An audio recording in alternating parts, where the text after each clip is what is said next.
Welcome to the hashtag Football Friday edition of Second City Sports. We're live and live in color right here on Sports Zone Chicago, along with Miss Lakeena McGee, which is she. I am Cindy Brownhead. That's me. You can follow yours truly on the Twitter and the IG at SidKid80. Once again, it's SidKid80. That's SIDKID80. That's SIDKID80. You follow me at Lakeena McGee on the Twitter and at Lakeena_McGee on the IG.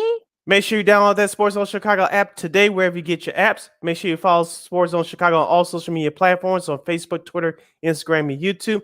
Subscribe to our podcast at War on Anchor. We are available on all podcast platforms, including the iHeartRadio app. And make sure you follow War Media at WAR Media on all socials, Facebook, Twitter, Instagram, and YouTube. And thank you very much in advance for your support. Like, share, subscribe, and tell your friends. We're unapologetically fun, and we have very definite opinions. You have any definite opinions, sports opinions during our 2-hour extravaganza we call a sports talk radio show, you can always hit us up on the comment section at Sports Zone Chicago's Facebook page or Sports Zone Chicago on YouTube.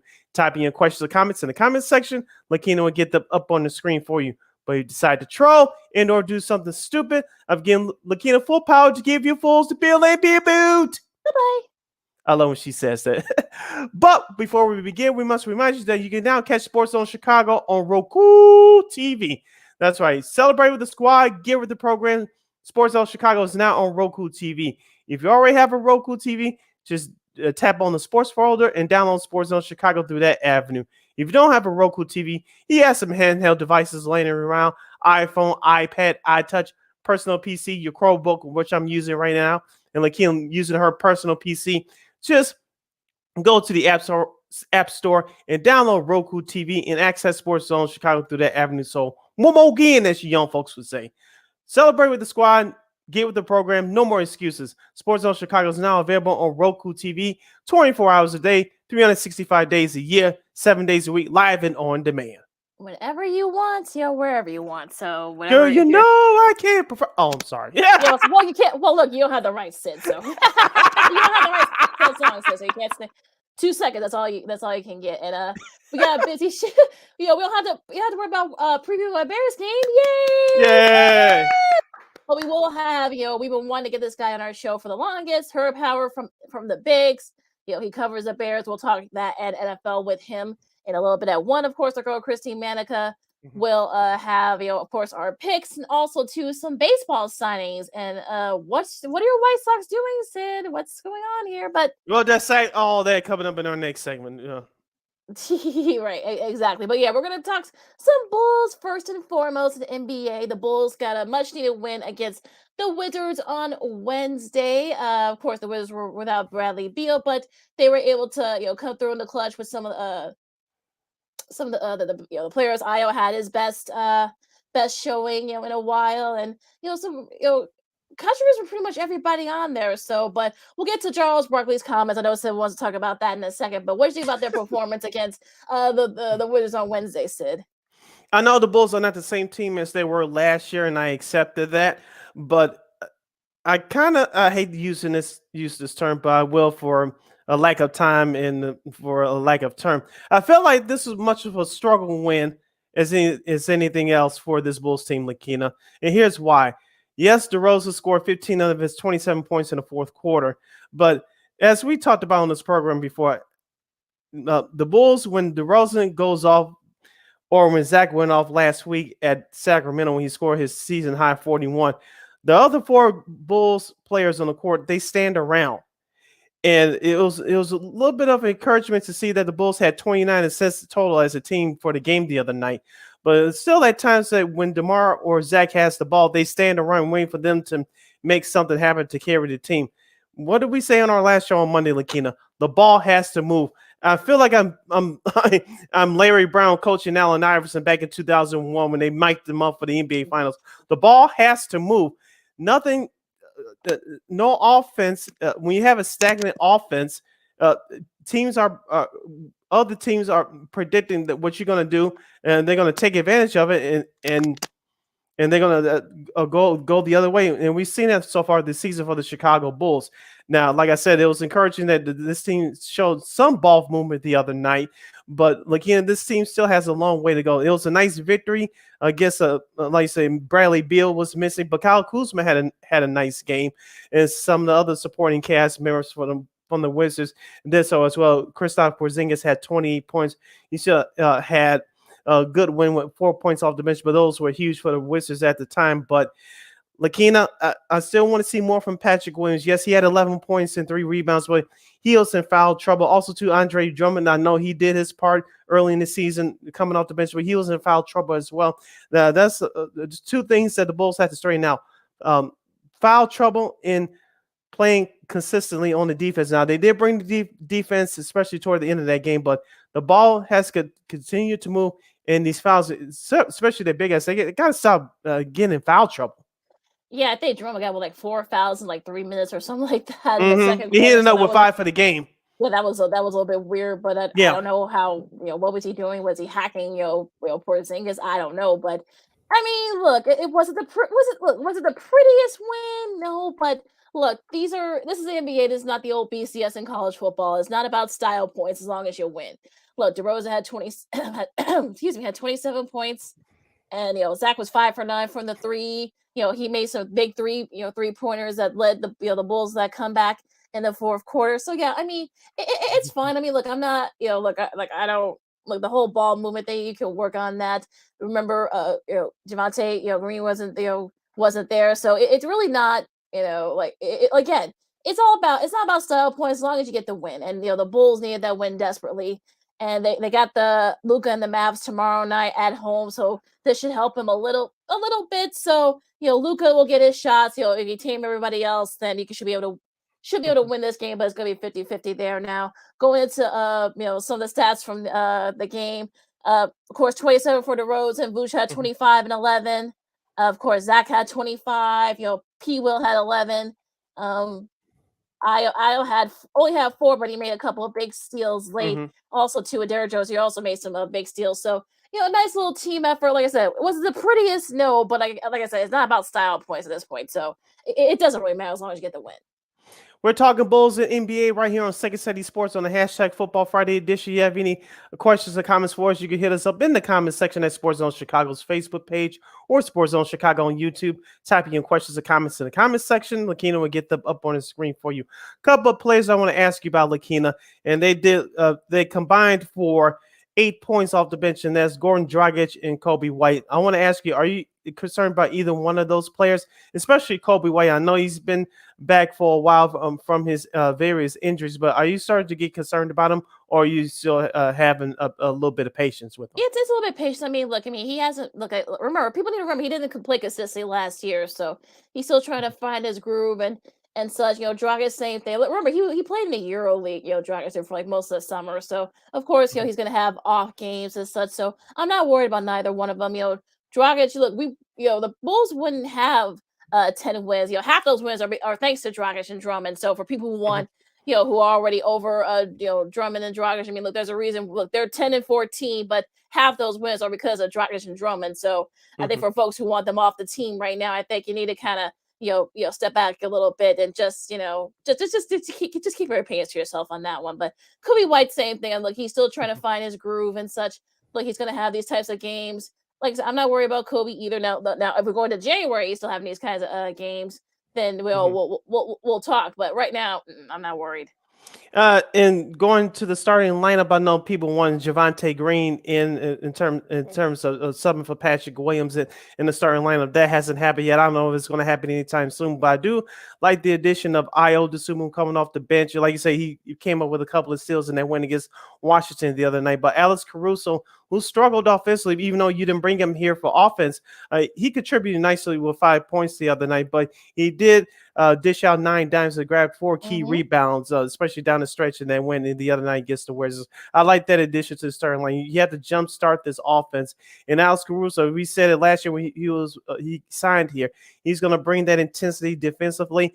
Any points that you get for him offensively, that's a bonus. But he sets the tone defensively, and that's what you want to see from him whether he's a starter or coming off the bench. But with Alex Caruso getting a little bit more minutes, I like this lineup change that Billy Donovan, the head coach, has done so far. Plus, Caruso also has a couple of big steals too in that win against the Wizards. So, look, I think it's more for defensive purposes for Caruso.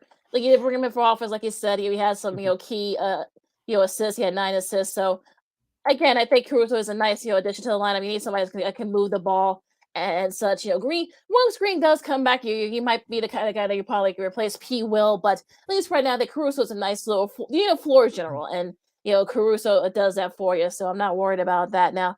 Before we go to break, we'll talk the rest of the NBA in a second. Now, apparently, I guess Charles Barkley caused quite a stir on Waddle and Sylvie earlier this week. They're saying that the Bulls should tear it down. Charles, honey, I'm going to be a little nice here for a second. Well, you said the Warriors were finished. You were wrong there. So, and you said some other stuff too. So I think this might be a good sign for the Bulls. So no, we just went through a rebuild. Look, okay, we'll see what happens with Lonzo. I know Lonzo, he hasn't even been clear for basketball activities yet. But look, we just went through a rebuild, and to say that this team needs a rebuild right now, I think is a little bit disingenuous. And all I'm gonna say is, you're not you weren't big on the Bulls anyway. Weren't you the one that said that DeRozan wouldn't fit in the Bulls uniform when he signed here last summer? Not this past summer, but last summer of last year. So you're wrong there too, Mr. Barkley. So maybe you should just stick to the rest of the league, because you've been off about the Bulls a lot. I know I was late to the party as well, but did you listen to that Zach Lowe podcast from ESPN from last week? I forgot who he had on. The name escapes me, but the rumored trade talks was between the Bulls and the Lakers involving Vucevic and DeMar. It was eternal discussion among the Lakers brass, I guess. Yeah, for those 2 draft picks of 2027, 2029. I understand the Lakers are in the win now mode. If that trade were to occur, they'll be a much better team than they are right now. But if you're the Bulls, if you want to take that next level, I hate to say it, DeMar DeRozan may have to be a sacrificial lamb game. Him or Vucevic will have to go. But like you said, we don't have to worry. For who though? Who are you gonna get though for them? That's my point. Like I said, one of we don't know. But if the Bulls want to take that next step, I believe one of them has to be the sacrificial lamb. Like you said, for who, I don't know. Especially not for Westbrook. I wouldn't do that deal. I understand that makes logical sense, but I wouldn't do that deal. It does. But just for the record. DeMar DeRozan is due for an extension after next year. This summer will be Nikola Vucevic. I just wanted to point that out. Well, yeah, just a little pick me up there, but yeah, look, you want Westbrook, they're not going to want to deal with that contract. AD's actually playing pretty well for the Lakers right now. You're still, look, the Bulls have a better record than the Lakers, even though they've been a little bit on a roll. So this doesn't make any sense at all. So eternal discussions with the Lakers. Please, no. That goal should just let that part out. Whoever said, I know I just read the excerpts, but whoever said that, should have kept that to himself or herself, because that makes no sense at all. All right, we're gonna go really quick break. We're gonna talk the rest of the NBA. Some very interesting things happened in some of the games this week. We'll talk about that and a whole lot more. Of course, Herb Howard will join us at the top of the hour to talk Bulls and NFL. Also, to our girl Christine Manika will be joining us for our picks and also baseball signings and whatnot. What are the White Sox doing? I don't know, but we got a lot to talk about still. Lakeena McGee, Sydney Brown, Second City Sports on Sports on Chicago. More NBA talk right after this. This year, my mom got me the perfect bag for back to school. These colorful binders help me stay organized. These headphones are just what I need for studying. These new sneakers are just what I needed for the new year. This jacket is a real must-have. My parents got me the skateboard I wanted. It's pretty cool. These scissors really come in handy in art class. These colored pencils, too. These new socks, they can be a real lifesaver.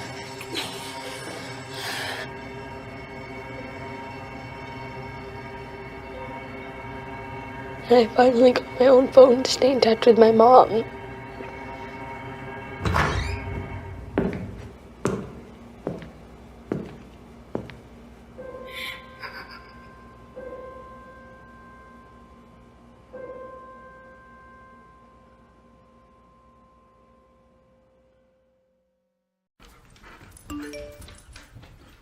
Trisha's having a sleepover tonight. Can I go? I wonder about Lucy's friends. What should I say?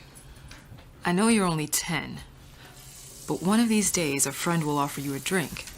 And alcohol at your age can lead to so many things. None of them good. So can I go to the sleepover? Lucy, I want you to promise me I something. finished my homework. Bigger promise. If there's any drinking, I want you to say, "No thanks, not my thing." Mom. I promise you. Your real friends won't care. Deal? Sure. Really? I promise, Mom. They really do hear you. Did you pack your toothbrush? For tips on how to start the talk, visit underagedrinking.samhsa.gov. A public service message from the Substance Abuse and Mental Health Services Administration.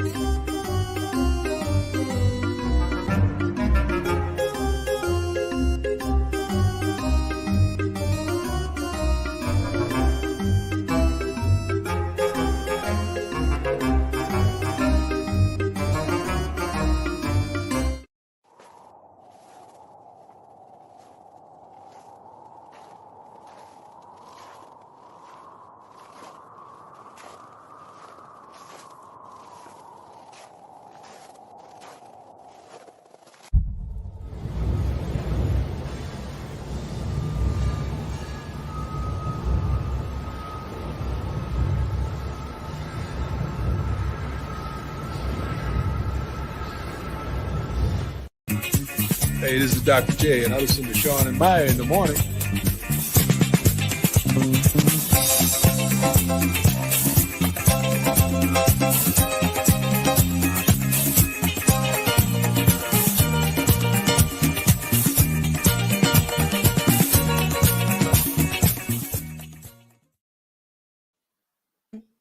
Oh, sorry. Welcome back to Second City Sports on the Hashtag Football Friday edition right here on Sports Zone Chicago. I'm Sid. That's Lakeena. You can hit me up on the Twitter and the IG at SidKid80. Once again, it's SidKid80. That's SIDKID80. That's SIDKID80. Follow me at Keenan McGee on the Twitter and at Keenan McGee on the IG. And if you want to hit us up in the comments section, you always go to Sports Zone Chicago's Facebook page or Sports Zone Chicago on YouTube. Typing in questions or comments in the comments section, Lakeena will get them up on the screen for you. Lakeena, before we go to baseball and after we wrap up the week that was in the NBA, remind me, I have a question to ask you and our loyal viewers and listeners out there. Something that I thought of late last night, but we'll get to that after we do this. To the rest of the NBA, as we usually do, we'll start backwards and go all the way back to Monday, but we'll start with last night's action Thursday, as a couple of games came down to the wire. The Miami Heat defeated the Los Angeles Clippers 115-110. The Spurs get by the Rockets 118-109, and Jamal Murray hits the game winner in Portland last night. The Nuggets defeated the Trailblazers 121-120. Lakeena, did you see our girl Katie Wingy from Altitude Sports? She's their host, anchor, and analyst, and friend of the show, by the way. That was a nice reaction she had sitting next to Nuggets TV voice Chris Marlowe last night. That was awesome. Yeah, that was hilarious. And yeah, Murray that was a nice shot too. By Murray was contested, and yes. I mean, I don't know who that was near him, but that was a really nice win for the Nuggets. And look, I think the Blazers, I know that Dame's been in and out of the lineup, due to injuries and such, but I know Dame had 40 points, but that wasn't enough, so it came down to a wire, and only 21 points Portland scored in the fourth. So that I think that definitely didn't help their cause, because they were up in that game. So yeah, a bad fourth quarter did them in. That's why Murray was able to hit that game winner. Yep. And then the Clippers lose another game on the road, on the East Coast road trip, losing to the Miami Heat 115-110. As we talked about on our last show on Monday, Lakeena, looks like Miami's starting to pick up here. The Clippers still trying to manage their star players, in particular Kawhi Leonard and Paul George. I know Kawhi Leonard hit the game winner on Monday at Charlotte. Charlotte's a bad team. Michael Jordan, thank goodness he's not going to the Hall of Fame for his foreign office skills. I know that Charlotte team has been participants in the play-in tournament the last couple of years, but they'll be lucky if they even sniff a striking distance with that this year. They have one of the worst records in the league. Yeah, but going back to the Clippers and Heat for a second, Bam had 31 leading the way there, and I think they really needed this win. I'm talking about Miami. They're 12 and 14 right now as this recording. And I know our girl Lana took our. We gotta get her back on the show at some point. I know she was very glad that for this win. And like you said, with the load management, LPG had 29. Kawhi didn't play. They're 14 and 13 right now. I'm talking about the Clippers. So this could probably be. Hopefully, this won't be an issue. After the first of the year, you could get away with this. Early in the season, since all the games are kind of all bunched together. But as soon as the first of the year hits, you don't want to be doing this. So, but a nice one for the Heat. Yeah, let's go back to Wednesday now, where we saw Chris Paul return to the lineup for the Phoenix Suns, but they get destroyed at home by the defending Eastern Conference champions, the Boston Celtics, 125-98. Lakeena, I'll ask you, along with our listeners and viewers at Sports Zone Chicago's Facebook page and Sports Zone Chicago on YouTube, do you believe right now that Jason Tatum and Jaylen Brown are the best duo in the NBA? I think so. I think Tatum had 25. And I think Jaylen Brown had. I gotta look up the box score here for a second. He had both of them had 25. Both Tatum and Brown had 25, so they led the way for them. They also had, Malcolm Brogdon had 16 off the bench, so they had some. And Luke Cornett had 12 as well. I should say off the bench, so they had a lot of bench contributors that definitely helped the Celtics there. And I saw this game and it was over with pretty quick. Yeah. 33-21. The Suns scored the Suns by 12 in the fourth, but it was kind of garbage time too. They had already, the game was already in the Celtics' hands. So, but yeah, I mean, I think they're definitely the best backcourt in the league right now. And I will have to agree with you as well. Jason Tatum also, I think he's the front runner right now for MVP, even though we're 2.5 months into this start of the 2022-23 season. Another game that took place on Wednesday of interest, the Utah Jazz held on to beat the Golden State Warriors 124-123. The Warriors, as we talked about, Lakeena, Steve Kerr has been getting his rotation together, placing certain starters with the second group, in particular Draymond Green. Draymond Green has been playing better over the last couple of weeks, but Utah got their revenge. They lost at Oracle Arena about a week and a half ago, almost 2 weeks ago now, but they get their revenge holding on to a 1-point victory at home. Yeah, weren't they trailed by 4 points with under 9 seconds left, or just a little over 9 seconds left? And they were able to come back and beat the Warriors and such. Fontecchio helped them there. Simone Fontecchio, he had a dunk with just about 4.4 left. Nicole Alexander Walker's steal that kind of set up that point there. I saw that and I'm like, wow, okay, yeah, that was not the best showing by the Warriors there. The Warriors are at 500 now. They're at 13 and 13. So I don't think Warriors fans should worry. I think, like you said, he's still Kerr's trying to mess around with the lineup. Draymond's starting to find his groove again. So I wouldn't worry too much if you're a Warriors fan. I think the Jazz need this win more than anything. But not a good way to lose if you're the Warriors. That was not a good way to lose that game on Wednesday.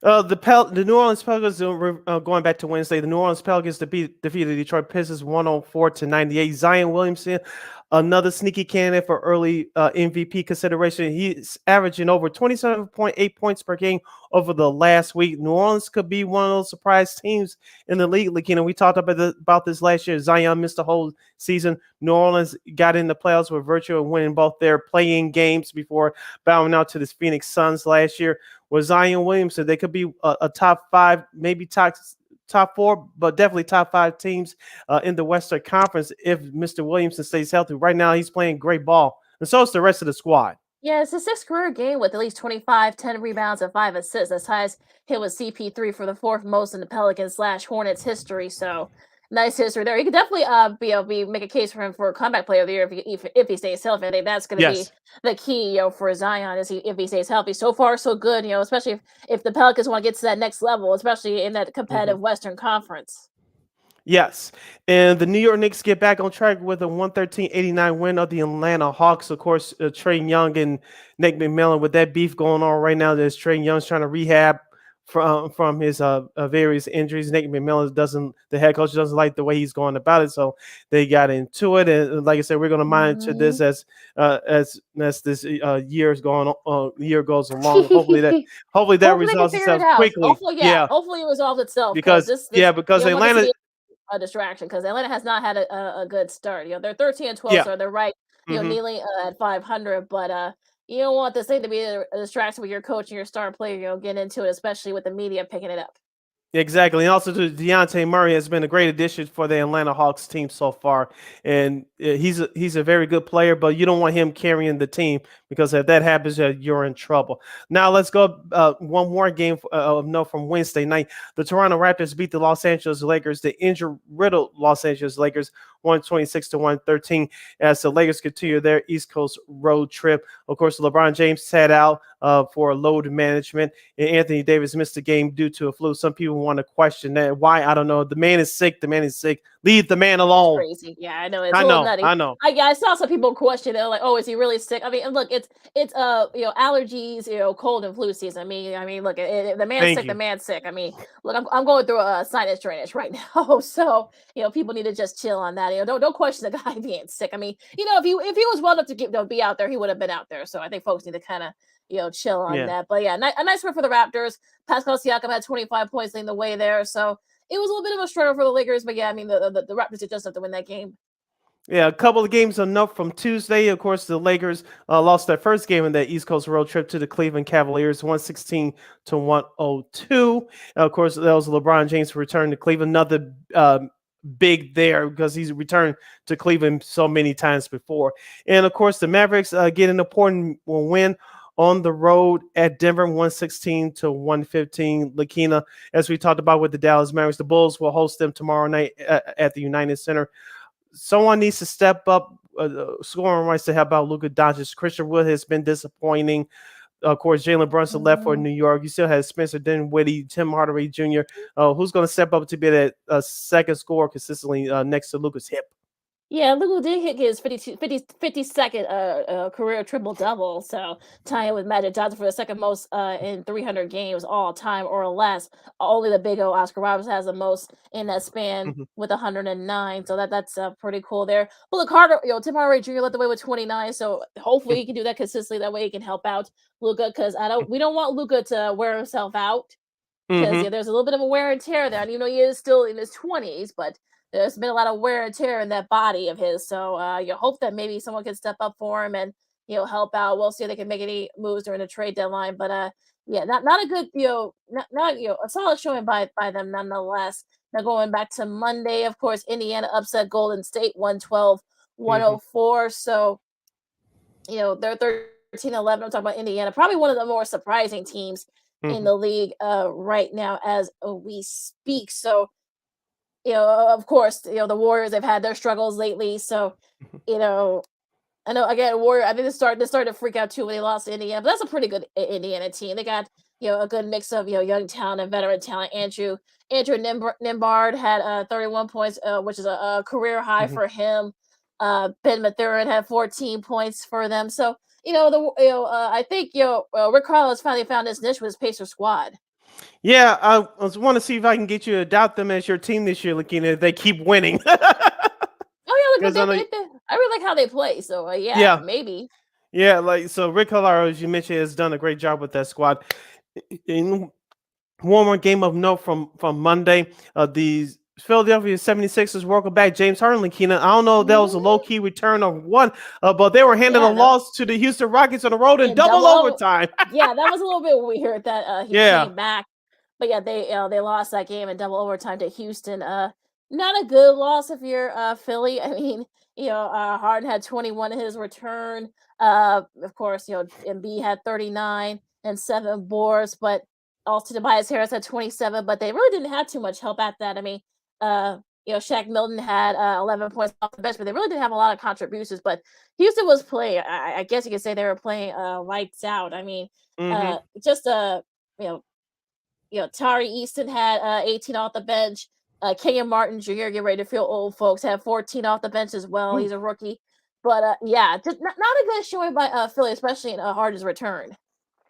Hopefully Philadelphia can stay healthy, get Tyrese Maxey back, and they can turn it around because Doc Rivers is on thin ice as head coach of the 76ers right now. You're listening to Second City Sports on the hashtag Football Friday edition. We're live and in live in color on Sports Zone Chicago. I'm Sid. That's Lakeena. We're talking NBA and Bulls at large. I have a question for Lakeena and our listeners and viewers out there after we get through the schedule for this upcoming weekend from the National Basketball Association. Starting out with tonight's Action Friday, we have the Knicks visiting the Charlotte Hornets at 6 o'clock. Also at 6 o'clock, the Wizards will visit the Indiana Pacers. Also at 6, Toronto will take on the Orlando Magic from the Kingdom.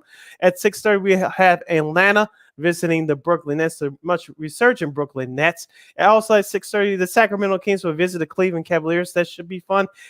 At 6:30 on ESPN, part of that Friday night doubleheader, the Lakers will visit the 76ers. Hopefully, LeBron James will play. The status is uncertain for Anthony Davis. We'll see about that. At 7 o'clock, Detroit will visit Memphis to take on the Grizzlies. At 7:30, Phoenix at New Orleans. That should be a fun one. Yep. Yep. That's my league pass game of the night for that one. At 8 o'clock, the injured Minnesota Timberwolves will visit the Utah Jazz. And at 9 o'clock, part of that second half of that ESPN Friday night doubleheader, the Milwaukee Bucks will visit Dallas to take on the Mavericks. Yeah, going into tomorrow, Saturday, you got San Antonio and Miami. That's at 4 o'clock. Yeah, I know that's a strange start time for that. Yeah. Both these teams come off a back-to-back. You got Brooklyn and Indiana. At 6 o'clock, we'll see how much energy both those teams have. Clippers continue their East Coast road trip at Washington. We'll see if Beal should be back by then. I read OKC and Cleveland. That should be a fun one. Battle of the young teams there. Of course, Dallas and the Bulls at 7 o'clock. And ABC's NBA Saturday Game of the Week makes its return at 7:30 tomorrow night on your local ABC station. You got Boston and Golden State. Could we be seeing an NBA Finals preview again? A rematch? We'll see. Utah and Denver. That should be a fun one at 8 o'clock. And Minnesota, the Olympic Minnesota team will continue their West Coast road trip at Portland at 9. Okay, wrapping up the weekend schedule for Sunday looks like this. At 5:30, the Chicago Bulls will visit Atlanta to take on the Hawks with or without Trae Young. At 2:30, the Suns will visit the New Orleans Pelicans. At 5 o'clock, the Lakers will wrap up the East Coast road trip at Detroit. Also at 5 o'clock, Sacramento will visit MSG to take on the New York Knicks. Also at 5 o'clock, Toronto will visit Orlando.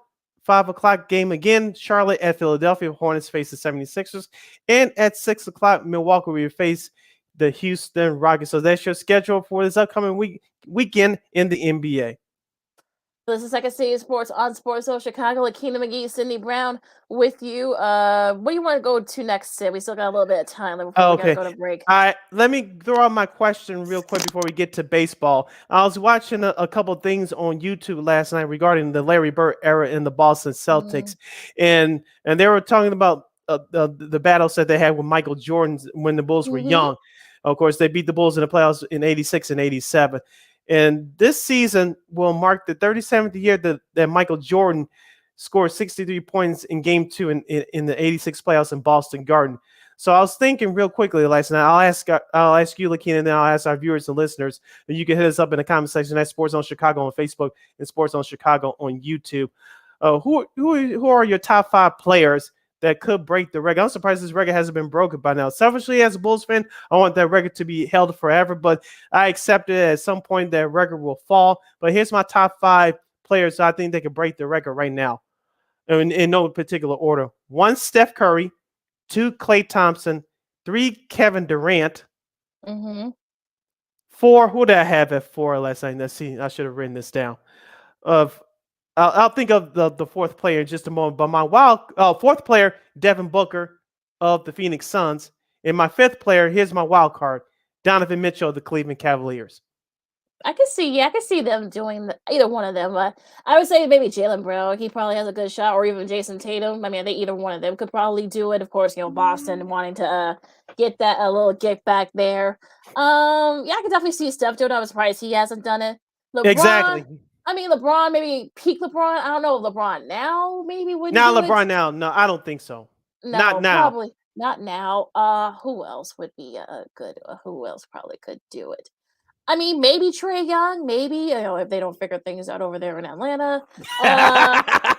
Let's see. I know KD probably could still do it. I know Yeah, he was third. Yeah, I had him on my list. KD I agree. Probably could do it. Could Kawhi do it? I don't think so. Not at this juncture with the injuries coming off an injury and such. I think Damian Lillard could probably do it. I think those are probably But my I like think he five has or to play somewhere else for that to happen, Lakeena, unfortunately. maybe so. Maybe so. Maybe you probably might be right Yeah, about get that. healthy first and then play somewhere else. And then I think he Probably has a shot Embiid. to I do think it. Joel Embiid could probably do it. Yeah, he had a 59. I think he had a 59-point game earlier this year. So Yes, he did. yeah, So yeah. yeah. So yeah, I can see either one of them doing it. But yeah, I think different era, different time, and such. The Mhm. way the rules are now. I was surprised that record hasn't been broken yet. But Mhm. yeah, I could definitely see somebody doing that. But we'll see. Right. Yeah, let us know in the comment section at Sports Zone Chicago's Facebook page or Sports Zone Chicago on YouTube. Typing your answers right there. Who you think can break Michael Jordan's record in today's NBA for 63 points scored in a playoff game? Lakeena, since we have a few minutes left, as you mentioned, let's go to baseball. Free agent signing frenzy. It looks like it's coming to a halt for the time being anyway, as the winter meetings wrapped up in San Diego, California. Of course, Aaron Judge was the big winner, signing that 9-year deal worth over $300 million. Of course, 360. Carlos Correa remains unsigned. Of course, the Cubs picked up players with Cody Bellinger, James Talion, the starting pitcher formerly of the Yankees. Of course, the White Sox are sitting on the asses doing nothing. I And mean, it's got not just Rick Clevenger. Hahn, it's Jerry Reinsdorf who's decided to be You got cheap. Mike Clevenger for 1 That's year, a start, 12 but million. if that's I your mean, only it'll be move, yeah, I mean, it's not going to work, Lakeena. You yeah. still need a second baseman, and you still need an outfielder. I know Brandon Nimmo had decided to go back to the New York Mets, but Yes, you he still did. have a couple of good outfielders. I know one is aging, but Michael Brantley's still out there from the Houston Astros. Jock Peterson just accepted a qualifying offer from the San Francisco Giants, but Giants, yep. yeah, I'm trying to see another outfielder. I know Will Myers is out there. I don't want him. But Michael Conforto, who the White Sox fans were screaming for Sox management to pick up last year from the New York Mets. He didn't play at all last year. He's still out there. Well, just want to talk about the Cubs. Yeah, I know Bellinger. I know some Cubs fans were a little bit freaked out about it, but like, it's only for 1 year. You can put you play him in the outfield. You can play him at first base as well. This is a potentially good reward, especially if you play well. If he plays well, then you probably sign him to an extension. Teams and talent. I mean, look, that's a solid right-handed pitcher. 4 years, 68 million. We'll see if they get either Carlos Correa or Dansby Swanson. Those two guys are still unsigned. But I think the Mets were probably the big winners here. Of course, Nemo as 8 years, 162 million. The White Sox were gonna pay that. Sid, sorry. They haven't, like you said, they just weren't going to pay for it. Yeah, Diaz, of course, 102 million. It's just, of course, they got Justin Verlander, 86.7 million. Jose Quintana, former White Sox, 26 million for 2 years. Darren Robertson, of course, played with the Cubs last year, got a year, 10 million, 360 for Aaron Judge. Philly signed a little bit. They got Tajon Walker, Trey Turner, and Matthew Schramm. Let's see. The Padres got Xander Bogaerts for 11 years at $280 million. Dollars. Can I get one of those? San Diego with big pockets. Yeah, I was saying, yeah. I mean, can I get one of those big deals, especially since biblical losses as a Cubs fan? But I guess now they're opening a checkbook. Wilson Contreras got 5 years, $87.5 million with the Cardinals. So of course, the Rangers got Jacob deGrom and Martin Perez and Andrew Heaney. But yeah, I mean, so far, big, money for some of these free agents, and still with a lot of guys still out there. Of course, the Red Sox, they got Yoshida, Kenny Jansen, got him from Atlanta. Chris Martin, also Joey Rodriguez.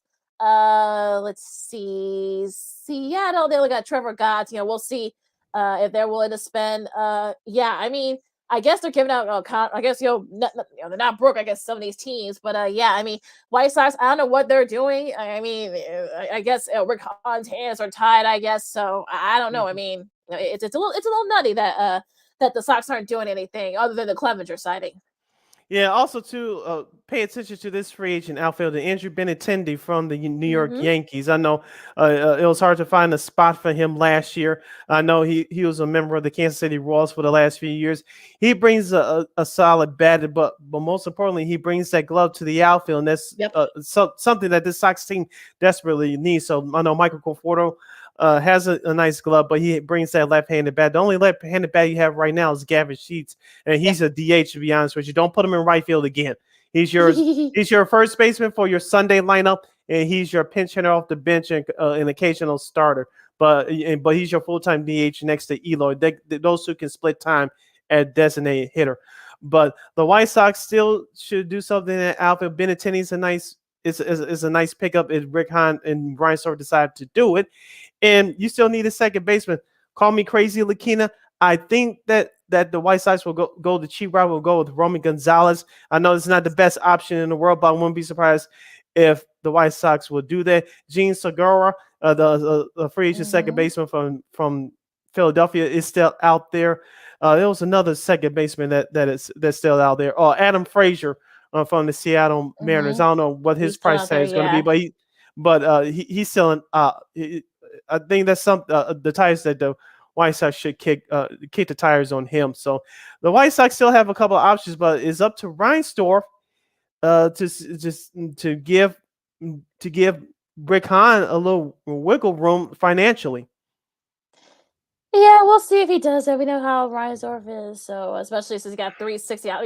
They offer Aaron Judge anything. It was between the Padres and the Yankees, so of course that ended up being kind of the thing. Now Rafael Montero, of course, re-up with the Astros. So Ohtani, maybe he might be in pursuit. Next year during the trade deadline, we'll have to wait and see there. Angels are in an ownership transition right now since Artie Moreno's put them up for sale. So watch out for that. Yeah, something to look out for too as we get into next season.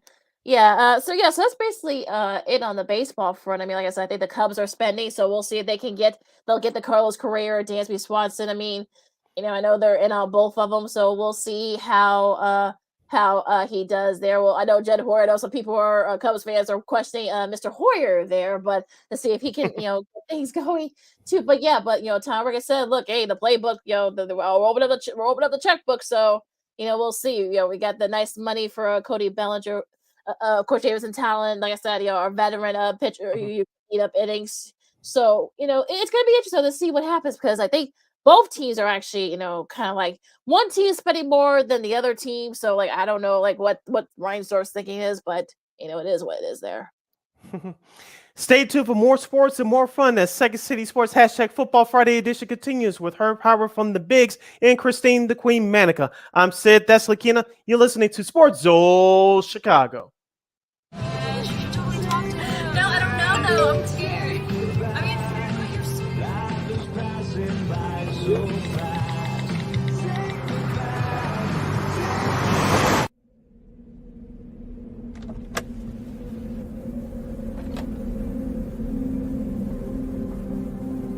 Do you know that you're in my lane? No, not at all. Are you not paying attention? Are you texting? I was just checking in with my mom. I was telling her that I thought we'd be home by 6. It's okay. There's enough time. Just pay attention. I'm not even halfway through my text. There's no way. I'm not even going to look up. My babies are in the car. You have to pay attention. It's just supposed to be a quick text. I'm so sorry.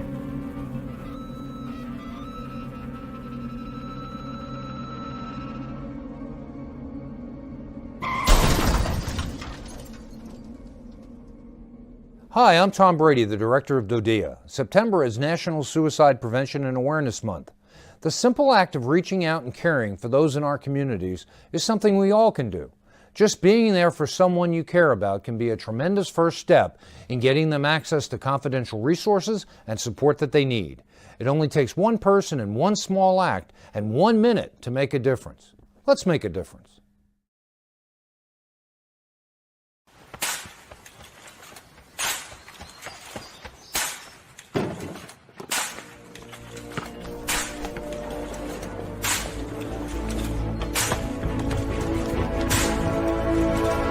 Move it!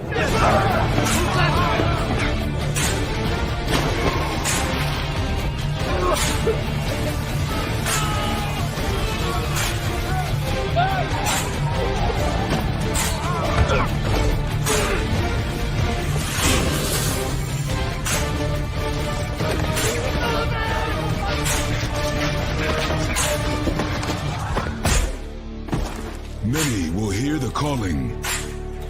Few will earn the title. United States Marine. The few, the proud, the Marines.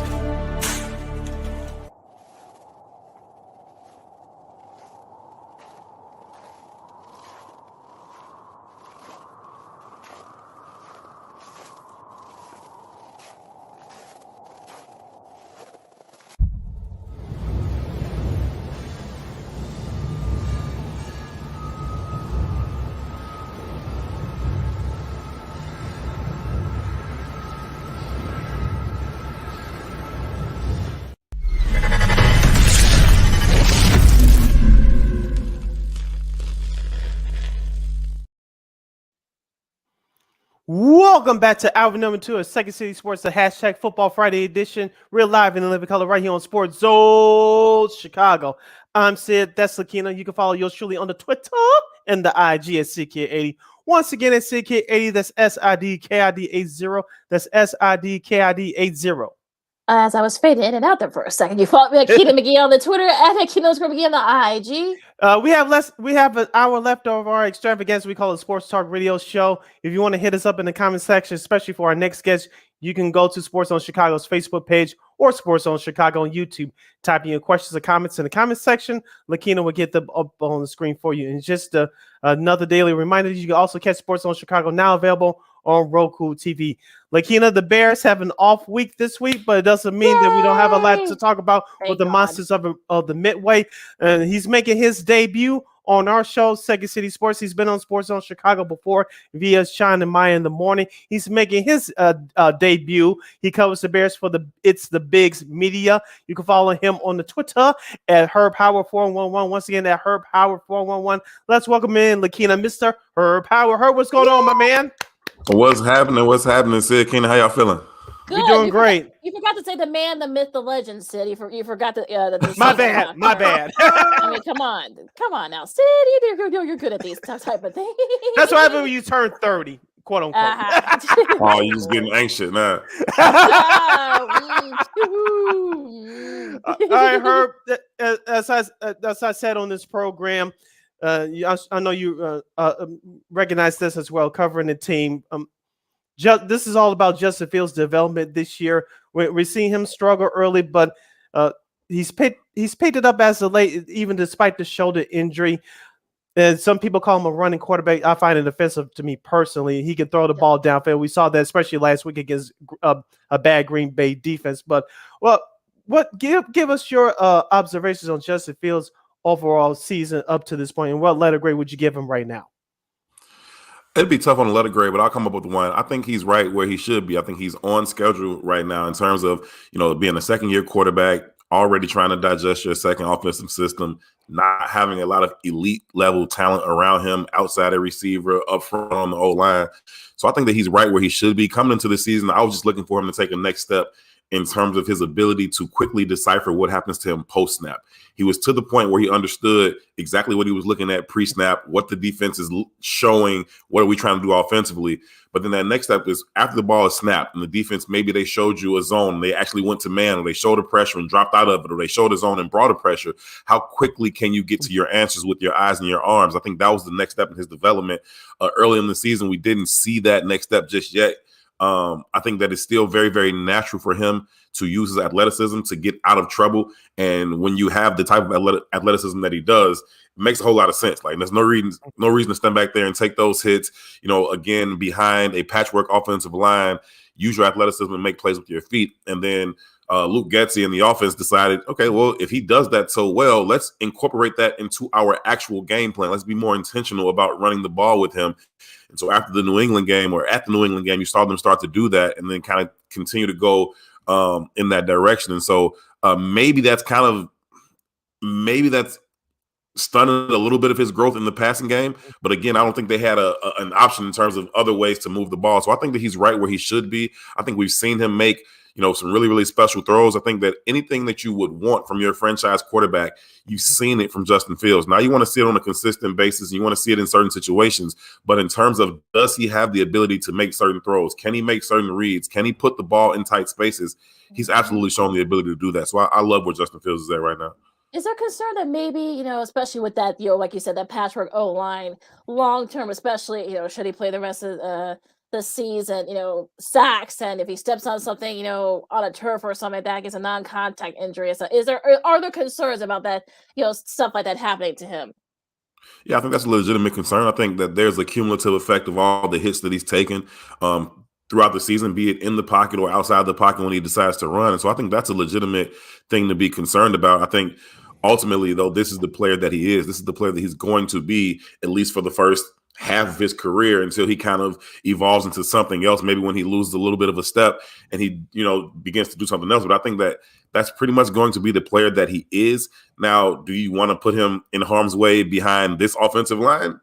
Maybe not, right? You still got to find out. You want to continue to get Braxton Jones as many reps as possible. I think that if you get 17 starts at left tackle from a rookie 5th-round pick out of Southern Utah, no less, that's a win. I think they got to get more looks at Alex Leatherwood to see if this kid can actually still play football, if he can help you going forward. And so while you're trying to figure these things out on the offensive line, that can put Justin in a bit of harm's way. And I think if you're going to play him, I would still like to see him just get more and more reps in terms of just throwing the ball. So almost say, scrap all the running game. We know you can do that. We know it's going to be a part of your game.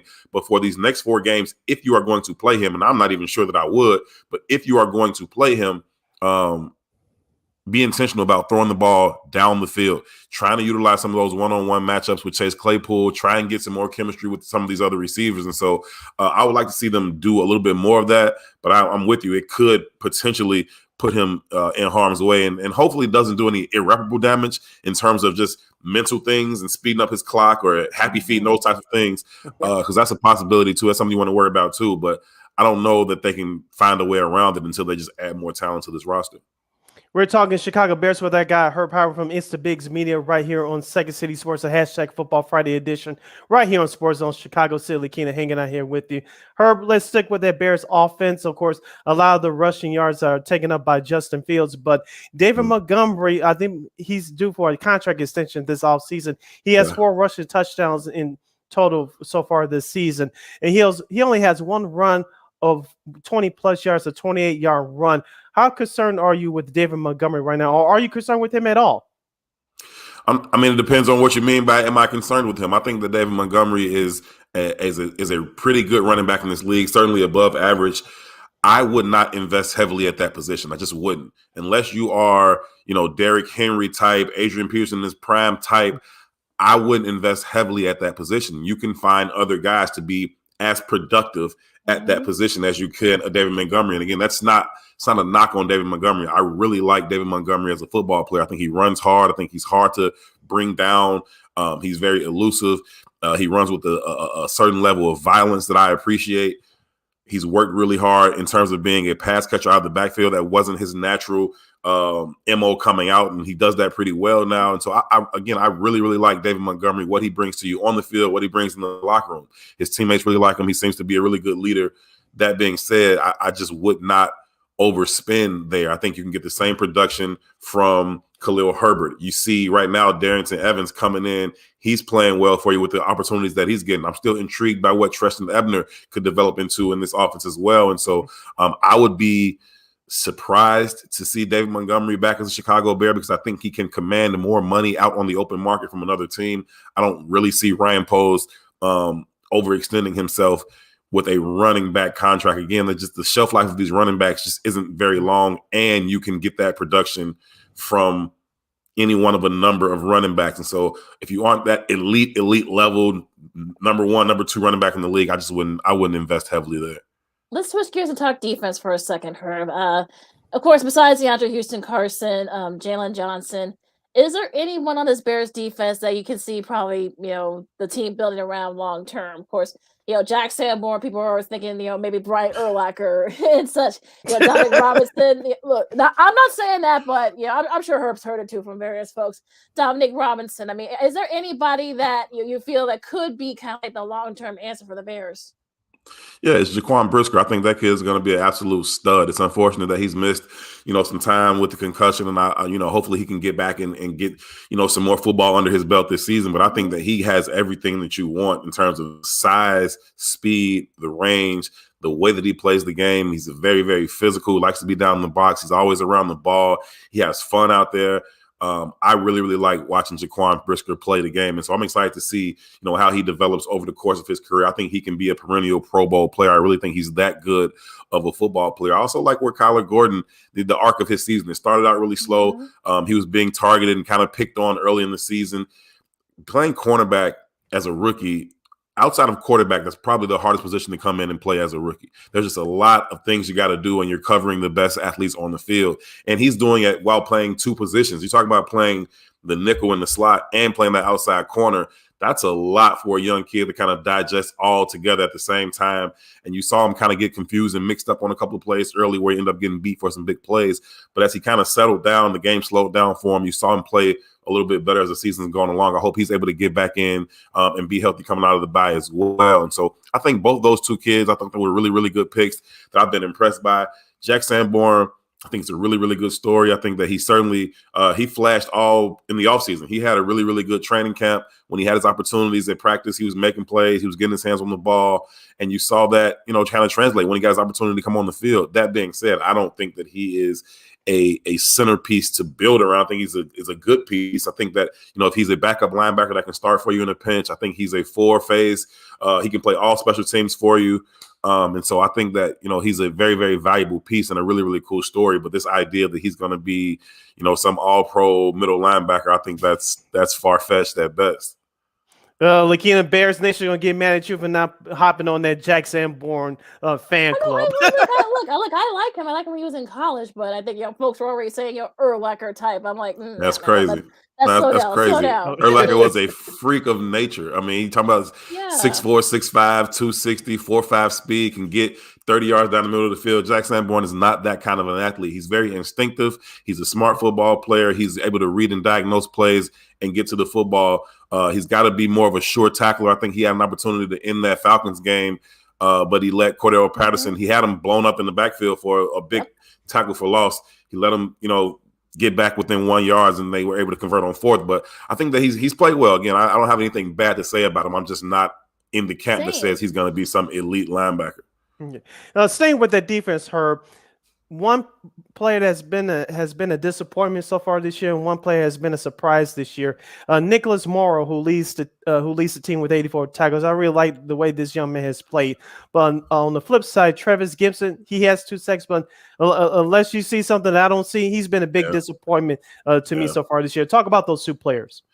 I agree with you. I'll start with Travis because I expected, him to continue to ascend and continue to take steps forward in his development. I was hoping that he would be really, really disruptive this season, and that just hasn't been the case for whatever reason. He has not taken that next step in his development. So I agree with you. That's very disappointing to see Travis Gibson kind of not take that next step forward. As far as Nick Morrow, I think that he's been as advertised, right? He was what you kind of expected. Not a huge linebacker, but he's fast. He uses his athleticism to get to the ball. Sometimes he bounces off some tackles. You'd like to see him be a little bit more of a short tackler in some situations. But I think that I've liked what I've seen from Nick Morrow. He's not a game-changing linebacker. He isn't making game-changing plays in terms of taking the ball away or blowing things up in the backfield. You haven't really seen that from him, but he's been solid. He's been the leader on that defense. He makes all the calls and the checks, and so I've been impressed by what he's done. But I think they could upgrade at a lot of positions on this defense, and I think linebacker and defensive line up and down each spot, I think they could stand some improvement. But I like what I've seen from Nick Morrow for sure. Oh yeah, definitely. I really like how he's played so far. Hope he can keep it up. Now let's talk about the NFL as a whole, Herb. I'm getting depressed talking about the Bears. But what some people say the NFL season's been weird. Of course, Philly's got the best record. Chiefs and Bills are battling out for the top record in the AFC. What's impressed you so far, for the NFL as a whole? I like, the young quarterbacks right now. That's what I'm really, really liking, just to seeing the development of the young quarterbacks, whether you talk about, guys like Josh Allen. Now, you think about like Patrick Mahomes, and it seems like he's been around forever. He's still a very, very young quarterback in this league, and I think he's still getting better. And so just watching these young quarterbacks develop has been impressive. I mean, obviously the game is built for the quarterbacks to have success. You can barely touch them. You can barely touch the wide receivers on the outside. Everybody wants points. And so you're going to, the quarterbacks are going to benefit from that. But I think that just watching their skill sets, I've just been impressed by how many of these quarterbacks are dual threat quarterbacks. They're able to run the ball and use their legs to pick up first downs, but they're also able to, make the reads and make the throws. And so if I had to pick, any just one thing in particular that I've been very, very impressed by this year, it's just how many of these young quarterbacks are able to play at such a high level. And sticking with the NFL, Odell Beckham Jr., who he tore his ACL in last year's Super Bowl. Now, there's rumor has it that the Dallas Cowboys are interested in him.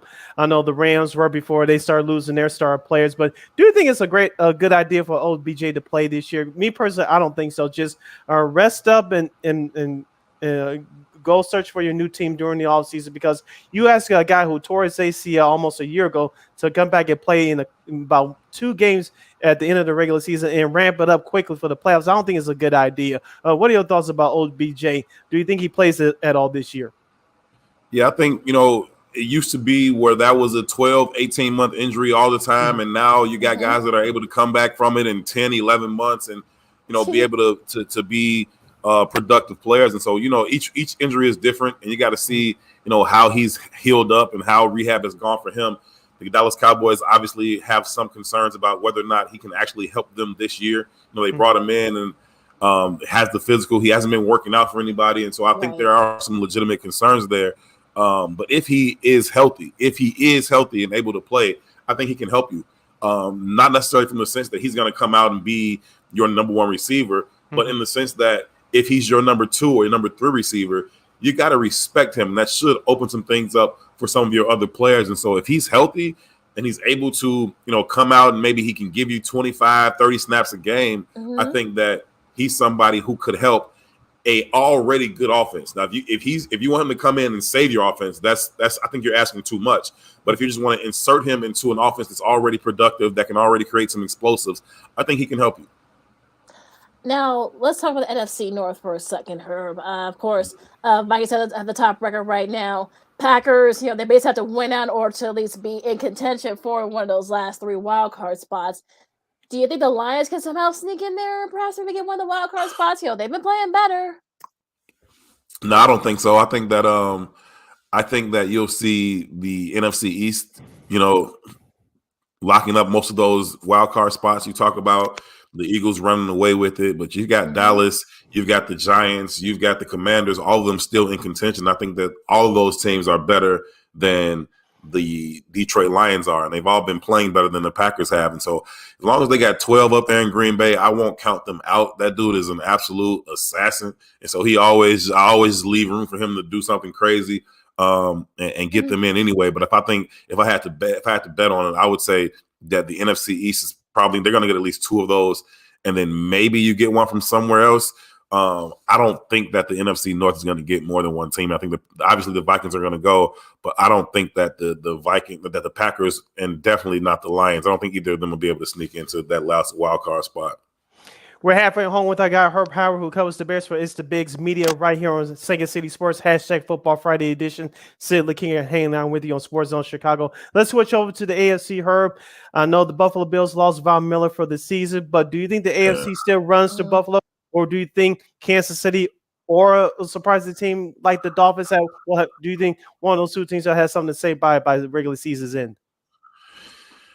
I think that Buffalo seems to have the most complete roster, but you lose a pass rusher like that in the playoffs. And again, talking about how good these quarterbacks are, the only way to win in the playoffs is to be able to disrupt them. You got to have consistent pass rush, especially late in games, in those fourth quarter situations where these games are going to come down to that. Like you get the Bills and the Chiefs, it's going to come down to the last possession, and somebody's going to have to be able to apply some pressure, and you got to be able to get home, preferably with your front four, without having to blitz and take somebody else out of coverage against these quarterbacks. And so that's a huge blow.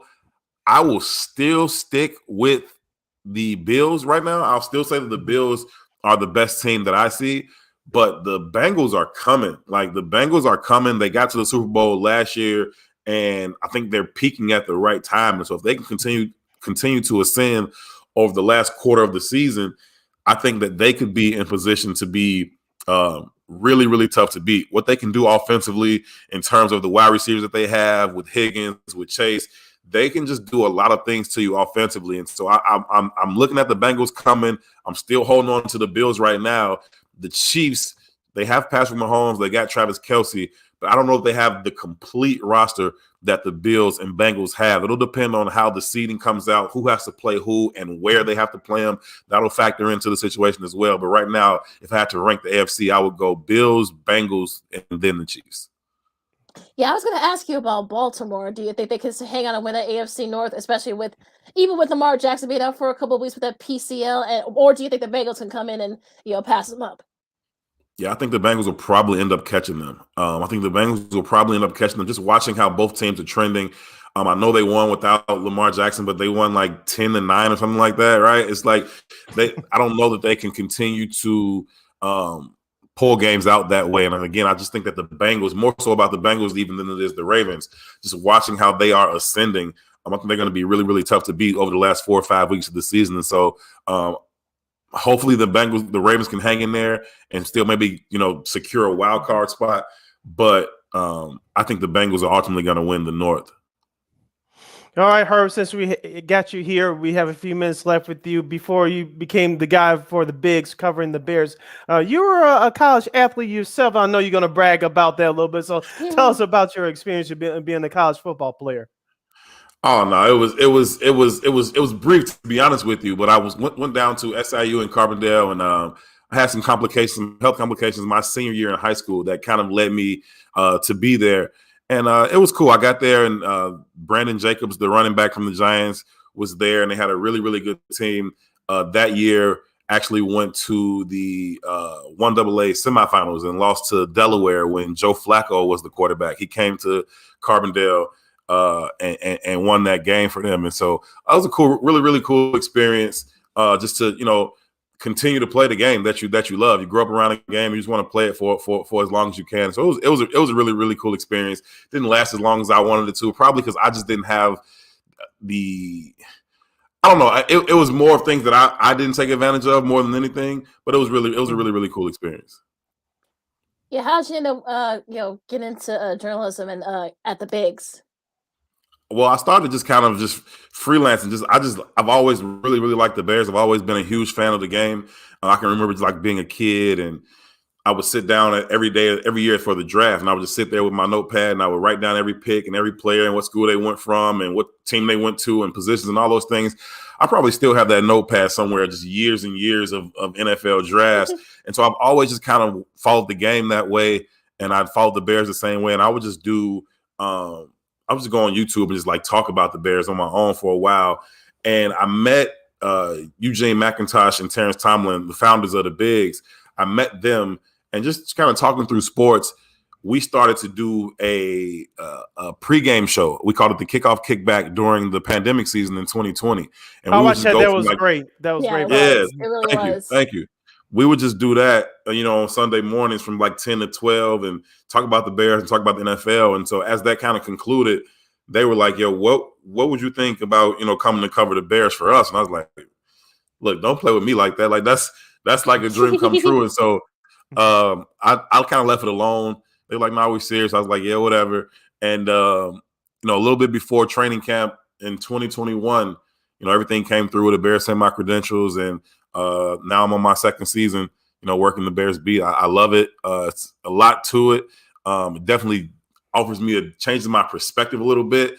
It's good and it's bad. I'm not as big a Bears fan as I used to be, which is kind of sad. Like I used to be just this huge Bears fan, and just diehard. Now just different perspectives. I just kind of view it differently, but I really, really love it. It's a joy.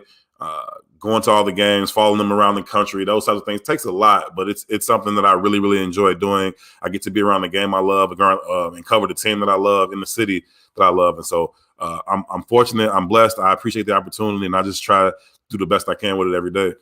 And before I ask my last question, you guys get the best access to the players, unlike other media members in the city. So we definitely appreciate that. And you guys bring something different to the table than, like I said, all the other outlets in town. My last question. One of the few places. I'm sorry. It's one of the few places in America where it is to our benefit to be young and black. You know what I mean? Like it's one of the few places in America where that works to our benefit. And so, it makes it a little bit more relatable to the players. We speak the same language. We come from the same places. we walk the same, we talk the same, that kind of stuff. And so that allows you to just kind of develop more authentic relationships with the players. And so when the time does come when you want, a one-on-one interview or you need a question answered, they seem to be more apt to give me a legitimate answer as they see it. And so I appreciate that. I try to treat them with the level of respect that they deserve. It's not easy to be, in the NFL. All those players are really, really great, no matter how we talk about them and decipher them and we analyze them as we should. But they're really, really good at what they do. And so I respect them for that. And I just try to, just have genuine interactions with them. And so far, so good. Yeah, as we say all the time, context is key, and sometimes some people get them and some people don't, which is unfortunate. Now, my last question from me, Herb, you guest starred on the Sports Adjacent podcast, which is part of the House of L Network. With a friend of the show, Jason Leisure from the Sun-Times, of course, another friend of the show, Russell Dorsey, of course, worked with Tony Gill on the old Dean Davis show back in the day. You really held your own over there. You had fun over there doing a couple of those episodes. Talk to us about that experience. No, it was fun. I've had a chance to do Sports Adjacent twice now, I believe, and it's a really good time. All those dudes are really good dudes. Jason Leisure has become a really good friend of mine. He was the first person when I joined the beat last season to just kind of introduce himself to me and let me know, hey, if you need something, don't hesitate to ask me for it. And he's just been a really, really good friend and somebody that I can go to and lean on for different things as I just continue to get more and more experience in this industry. He's been a good friend both in the media room and outside of it. And so he asked me to come on the show. I was like, of course. And so it was fun. Russ is absolutely hilarious. And Tony is just phenomenal at what he does. And so it was definitely a good time anytime I get to hang out with those guys. Shout out to Sports Adjacent. What advice would you give for someone who's trying to get into doing what you're doing and covering the Bears and whatnot? Yeah, I would say just continue to stack good days. Just be intentional about it. Put as much time and effort as you can into it, and understand the work that comes with it. It's a lot, right? So there's a lot of things that go into it, and the scheduling is not your own. You're kind of at the mercy of whatever team you're covering. And so if they say, hey, press conferences are at this time, then that's just what it is. And if they change it 5 minutes before, then they just change it 5 minutes before, and they can. And so there's a lot of work that goes into it in terms of spending long days at Hallis Hall and the long breaks that may be in between practice and press conferences, or talking to assistant coaches at 5:30 at night, and then trying to get back in the traffic and get back into the city. And that could be hour and a half, 2 hours coming from Lake Forest in rush hour. And so there's a lot that goes into it. And I just, be prepared for that aspect of it as well. It's a lot of fun. I enjoy it.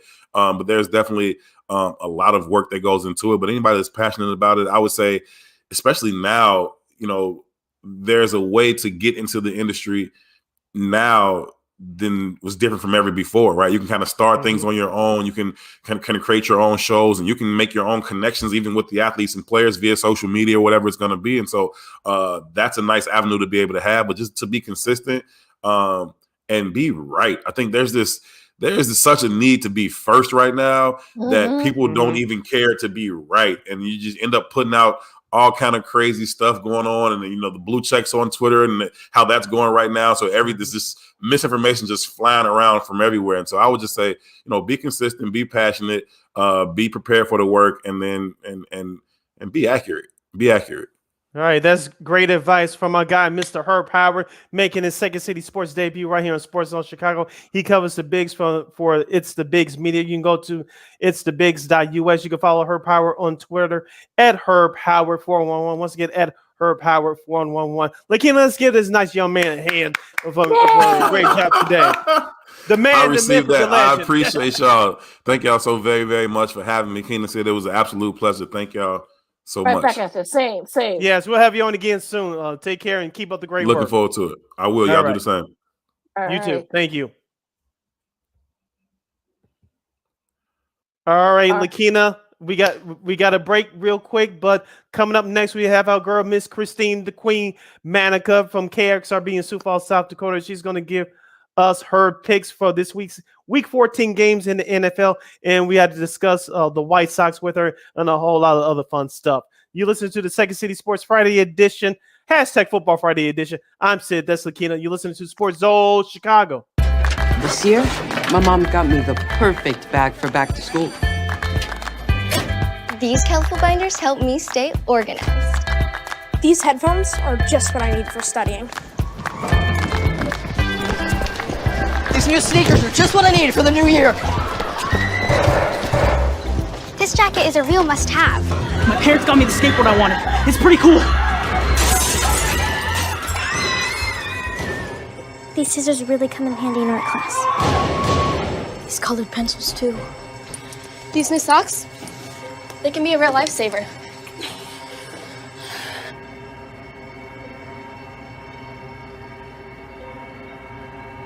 And I finally got my own phone to stay in touch with my mom.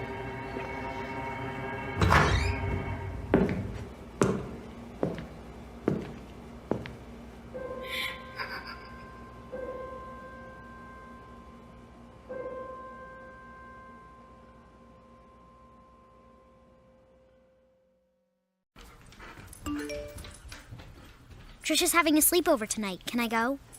I wonder about Lucy's friends. What should I say? I know you're only 10, but one of these days a friend will offer you a drink. And alcohol at your age can lead to so many things. None of them good. So can I go to the sleepover? Lucy, I want you to promise me I something. finished my homework. Bigger promise. If there's any drinking, I want you to say, "No thanks, not my thing." Mom. I promise you, your real friends won't care. Deal? Sure. Really? I promise, Mom. They really do hear you. Did you pack your toothbrush? For tips on how to start the talk, visit underagedrinking.samhsa.gov, a public service message from the Substance Abuse and Mental Health Services Administration.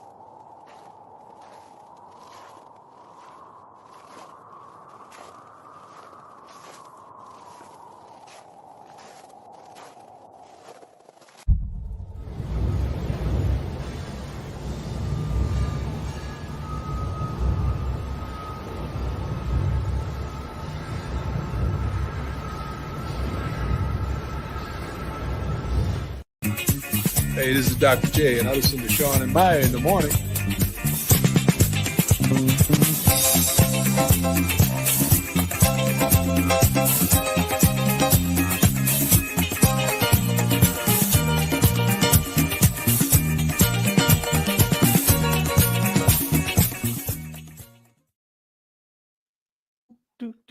Oh, I'm sorry. Welcome back to Second City Sports. We're live and living color on the hashtag Football Friday edition right here on Sports Zone Chicago. I'm Sid. That's Lakeena. You can get at your truly via the Twitter and the IG at CK80. Once again at CK80. That's SIDKID80. That's SIDKID80. You can follow me at Keena McGee on the Twitter and at Keena McGee on the IG. And we'll have our girl, Miss Christine, the Queen Manika from KXRB, joining us shortly with her Week 14 NFL picks while we wait for her appearance. Lakeena, just a couple of quick things about last night's Thursday night football contest between the Los Angeles Rams and the Las Vegas Raiders. The Raiders had two dumb penalties on the Rams' last drive.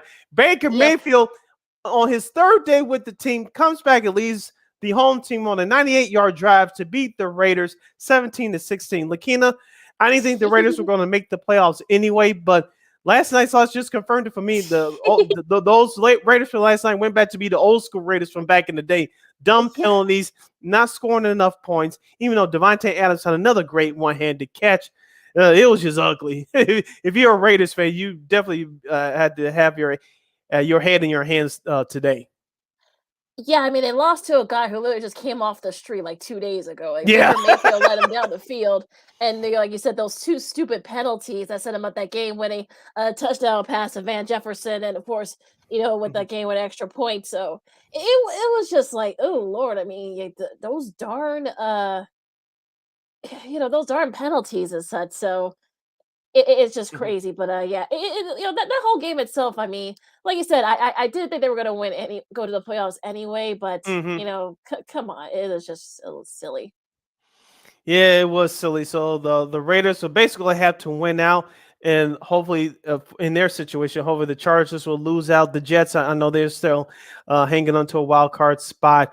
It's going to become tighter in the AFC wild card race, much more so in the NFC, which I agree with Herb Howard in our last segment. I don't think that it's going to be too much in the NFC. I know the Giants are still hanging around. The guy big game. We'll give you our picks who they're playing coming up, but I think it's going to be a much more wild race in the AFC in terms of the playoff chase than in the NFC. Absolutely. So, yeah, that was just a crazy game. I caught the tail end of that, and it is just a little bit nutty. So Yeah. it's kind of it's kind of a little bit nutty here, but yeah, I mean, just a I think they have been like I think Baker Mayfield has Mhm. trailing by 13 points, plus points. He's now 2-1 off the bench, which we're trailing by 13 plus points. So it Yeah. was just but yeah, I mean, wasted a big, time, for Devontae Adams. So, wasted that great performance by him. But yeah, that if you're a Raiders fan, you thought that loss to the Colts was bad, but that's nothing compared to that. I know Christine's been having issues with the Wi-Fi where she's at, so I know that she's been said that's probably why we haven't gotten to her yet. But we're Mhm. giving her a little bit of time. But we'll say that we'll just say she had 10 wins. I got your I counted it. I double checked. You had 9, Sid, and I Okay. had 9. So she's right behind you, Sid. She's only like 1 game behind you. All one Now. game. Oh, Yep, we gotta get some separation. I don't yeah, like this. I don't yeah, like this. she's I need to doing dominate.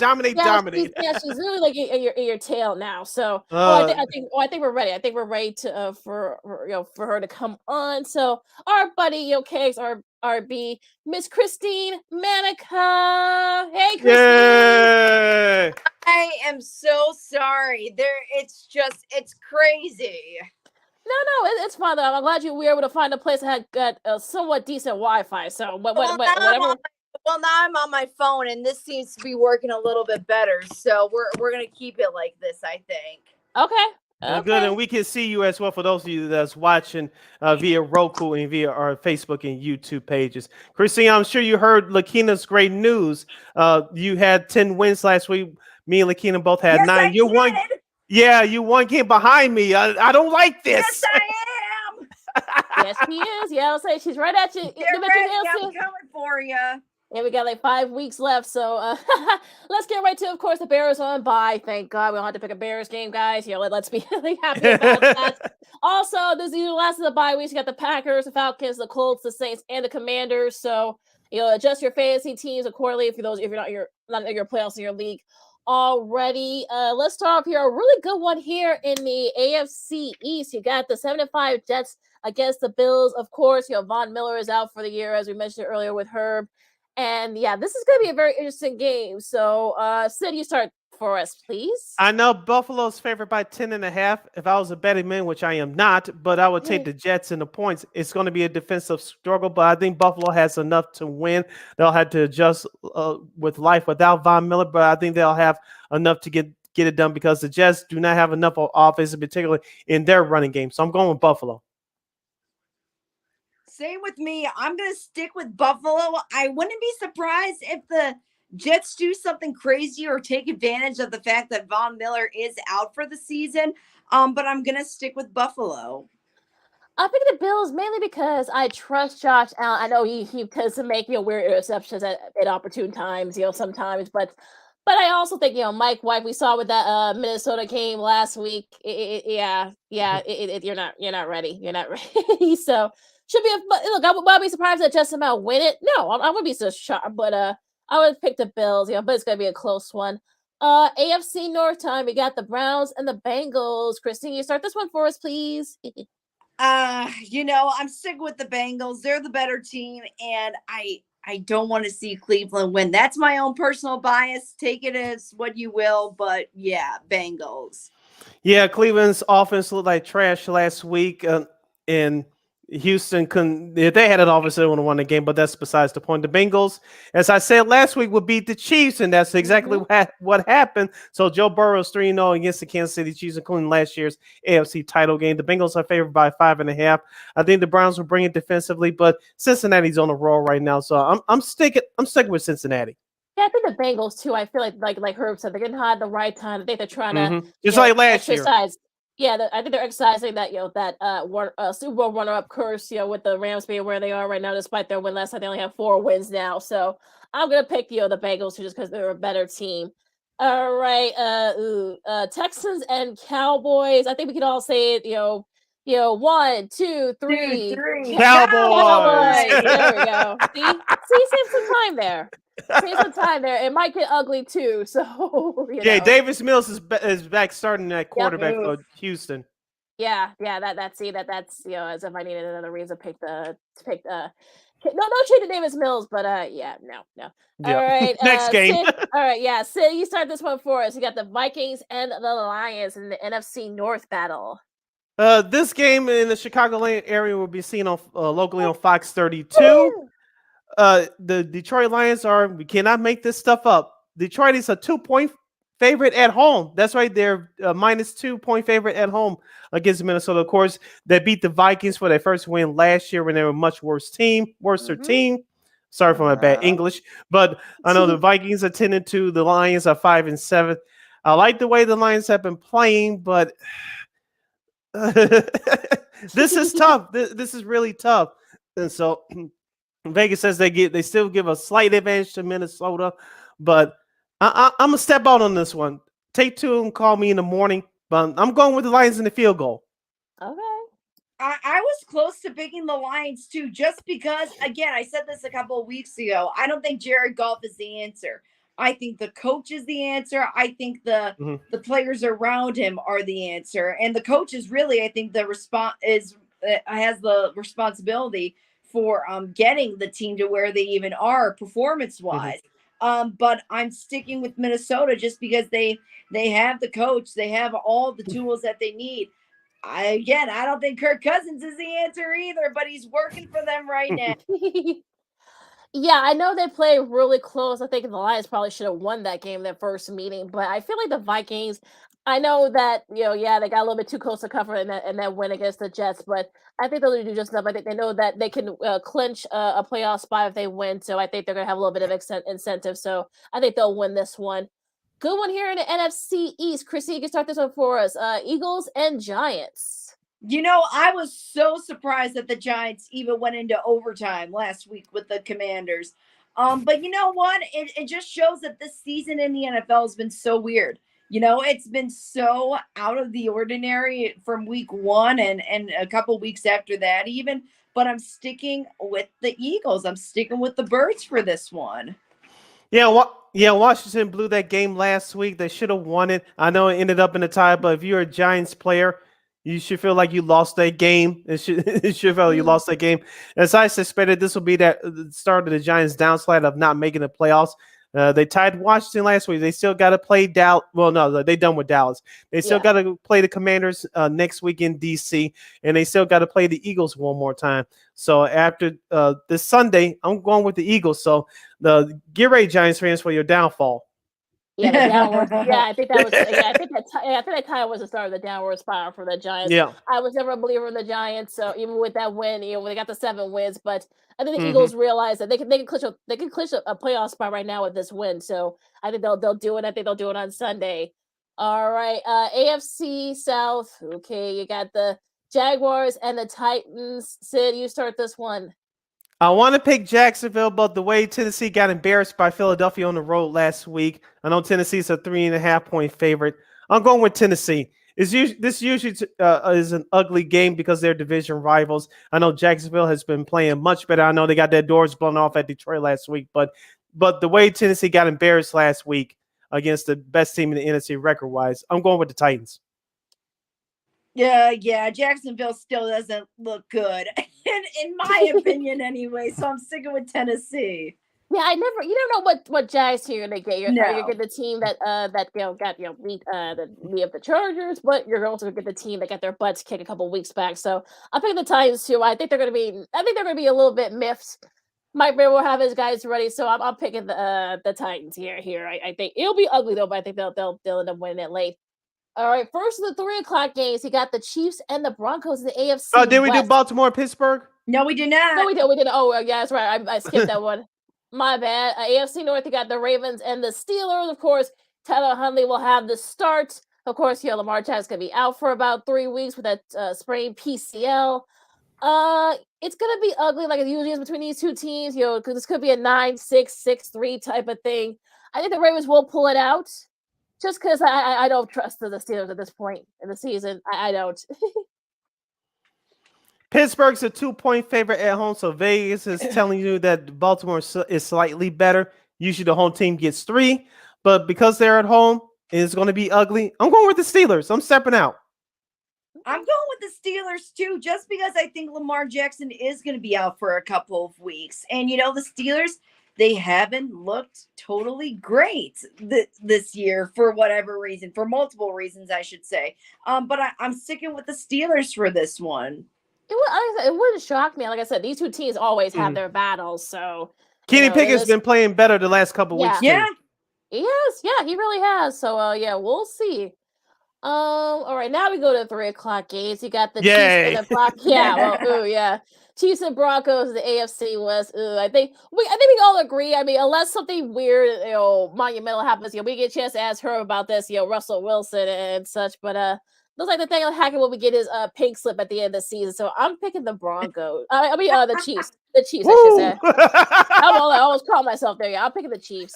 Did you say that you think that Wilson will get the pink slip by the end of the season? No, I said Hackett. Hackett will get the pink slip. I was going to say, I'm like, whoa, I think Hackett should get it more than Wilson at this point. Well, they just gave him that big contract, so he's not going anywhere. Wilson is. Right, so, but yeah. They stuck with him. They're stuck with him, but Hackett they can get rid of. Yeah, Sid, I'll keep mine short and sweet. Let's ride Kansas City every time now. Yeah, Kansas City's favored by 9. I'm going with the Chiefs, but don't be surprised if Kansas City starts to play around in the first half, going through the motions, and then they'll get down by 3 or some happenstance the game is tied at halftime, and then in the second half they'll come out and go guns blazing. But I'm going with Kansas City. Yeah, which could very well end up happening, I think. Mm-hmm. All right, Panthers coming off a bye as they face the Seahawks. Sid, you start this one for us.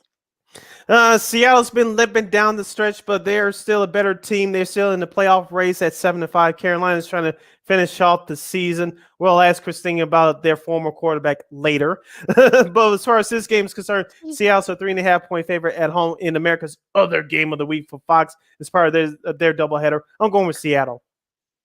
I'm just going to go with Seattle because they are the home team and because you don't know what team we're going to get out of Carolina. They've had so many ups and downs this season, quarterback changes and whatnot. You just don't know what you're going to get, but you know what you're kind of going to get with Seattle, especially at home. Absolutely, yeah. That 12th man. I know that they love Gino over there now. So, yeah, they really need us to keep pace in that NFC wild card. Like you guys said, I mean, Panthers, you don't know what you're going to get. So they're coming off a bye, so that could help them a little bit. But, they'll keep it close. But, yeah, I think Seahawks will pull away late. Now, I think, are we going to get this game here in Chicago? I know Fox got the doubleheader, but this is probably the game of the week, I think. The Bucks and the 49ers. Yes, we will. Excellent. So, Bucks, cut out that short week, with that win against the Saints on Monday. 49ers, of course, remember, no Jimmy G, Christine, at least for the next few weeks. Yeah, I know, bro. I know, at least he doesn't need surgery. That's all I'm happy about. At least he doesn't need surgery. Yeah, so he could be back for the playoffs should the 49ers get there. So, Christine, you start this one for us. Mr. Irrelevant, Josh Purdy is now becoming relevant, and I think he looked great, but I don't think it's necessarily because of him. I think it's because of the defense and the stacked offensive lines. Both teams are stacked in that regard. And I think it also helps that even during the season, he would do reps with those guys, not just the, the B team, C team, whatever you want to call them. He worked with the first stringers. He worked with Jimmy G in case something like this were to happen. Jimmy G's been a great mentor, not just for Trey Lance, but also for Josh Purdy too.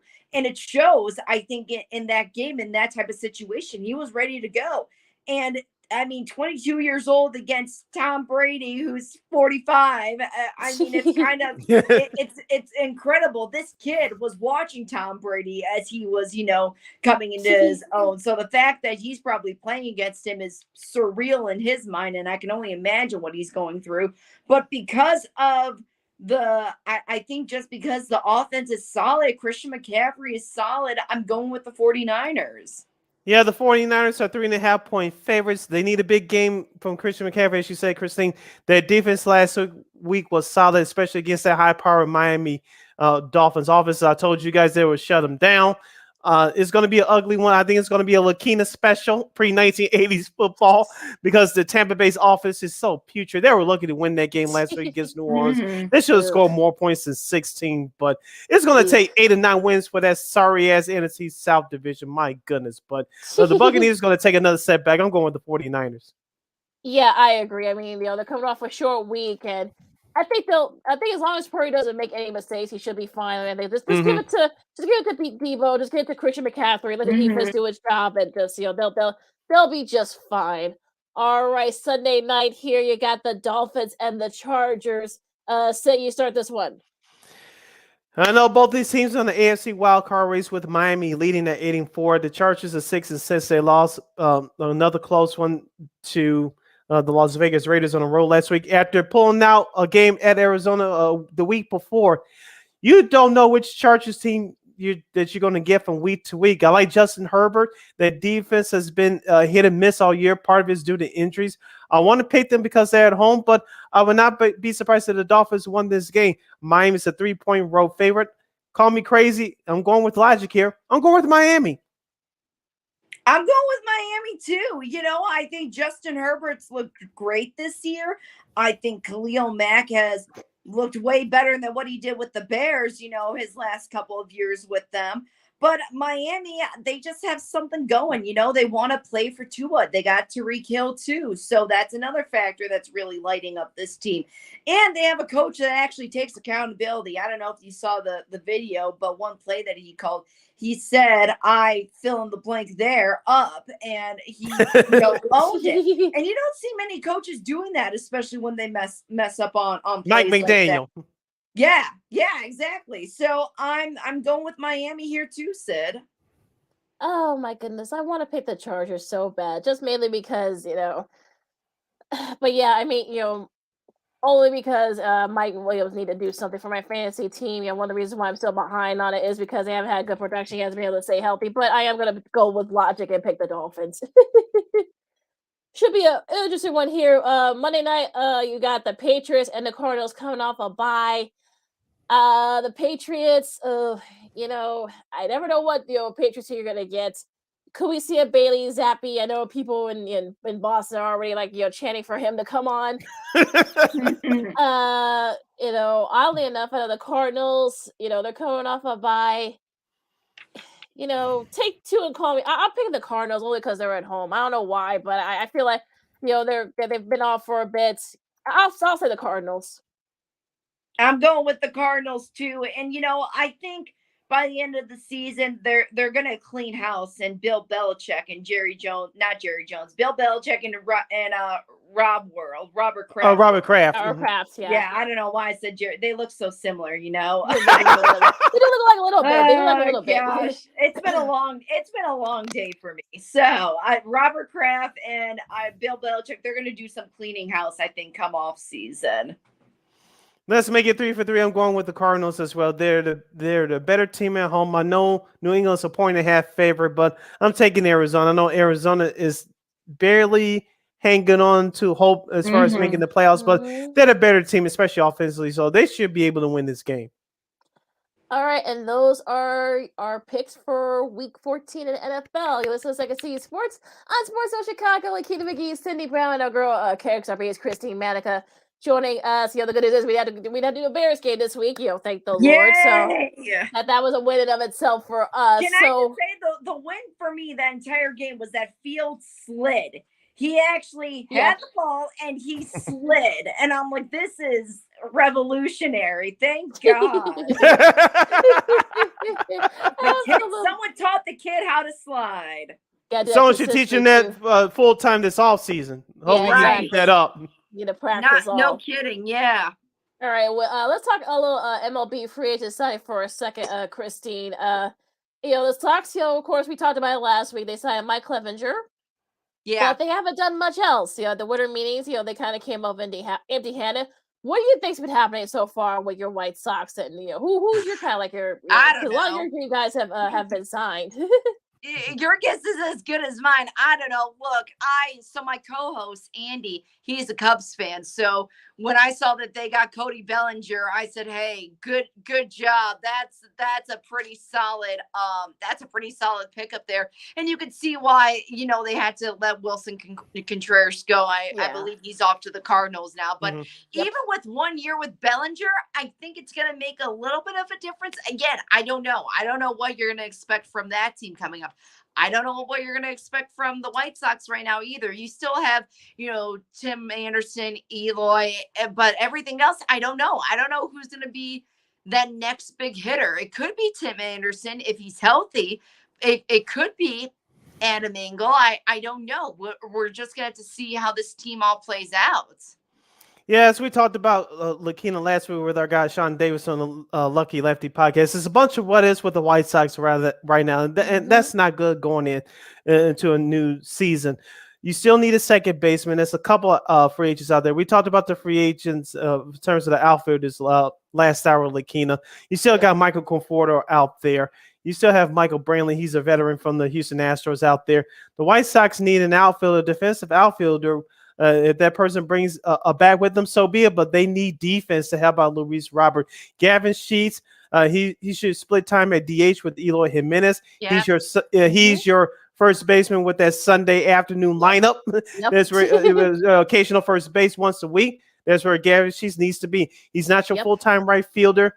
I love him, but he's not your right fielder nor left fielder. I know Andrew Vaughn's going to play first base. Eloy, he's going to stay at DH. I'm sick of Lakeena. I love you. I'm sick of Lakeena saying her favorite moment is Eloy Jimenez wrapped up in the net catching a foul ball. I'm sick of hearing it. So I kind of want to get caught in the net.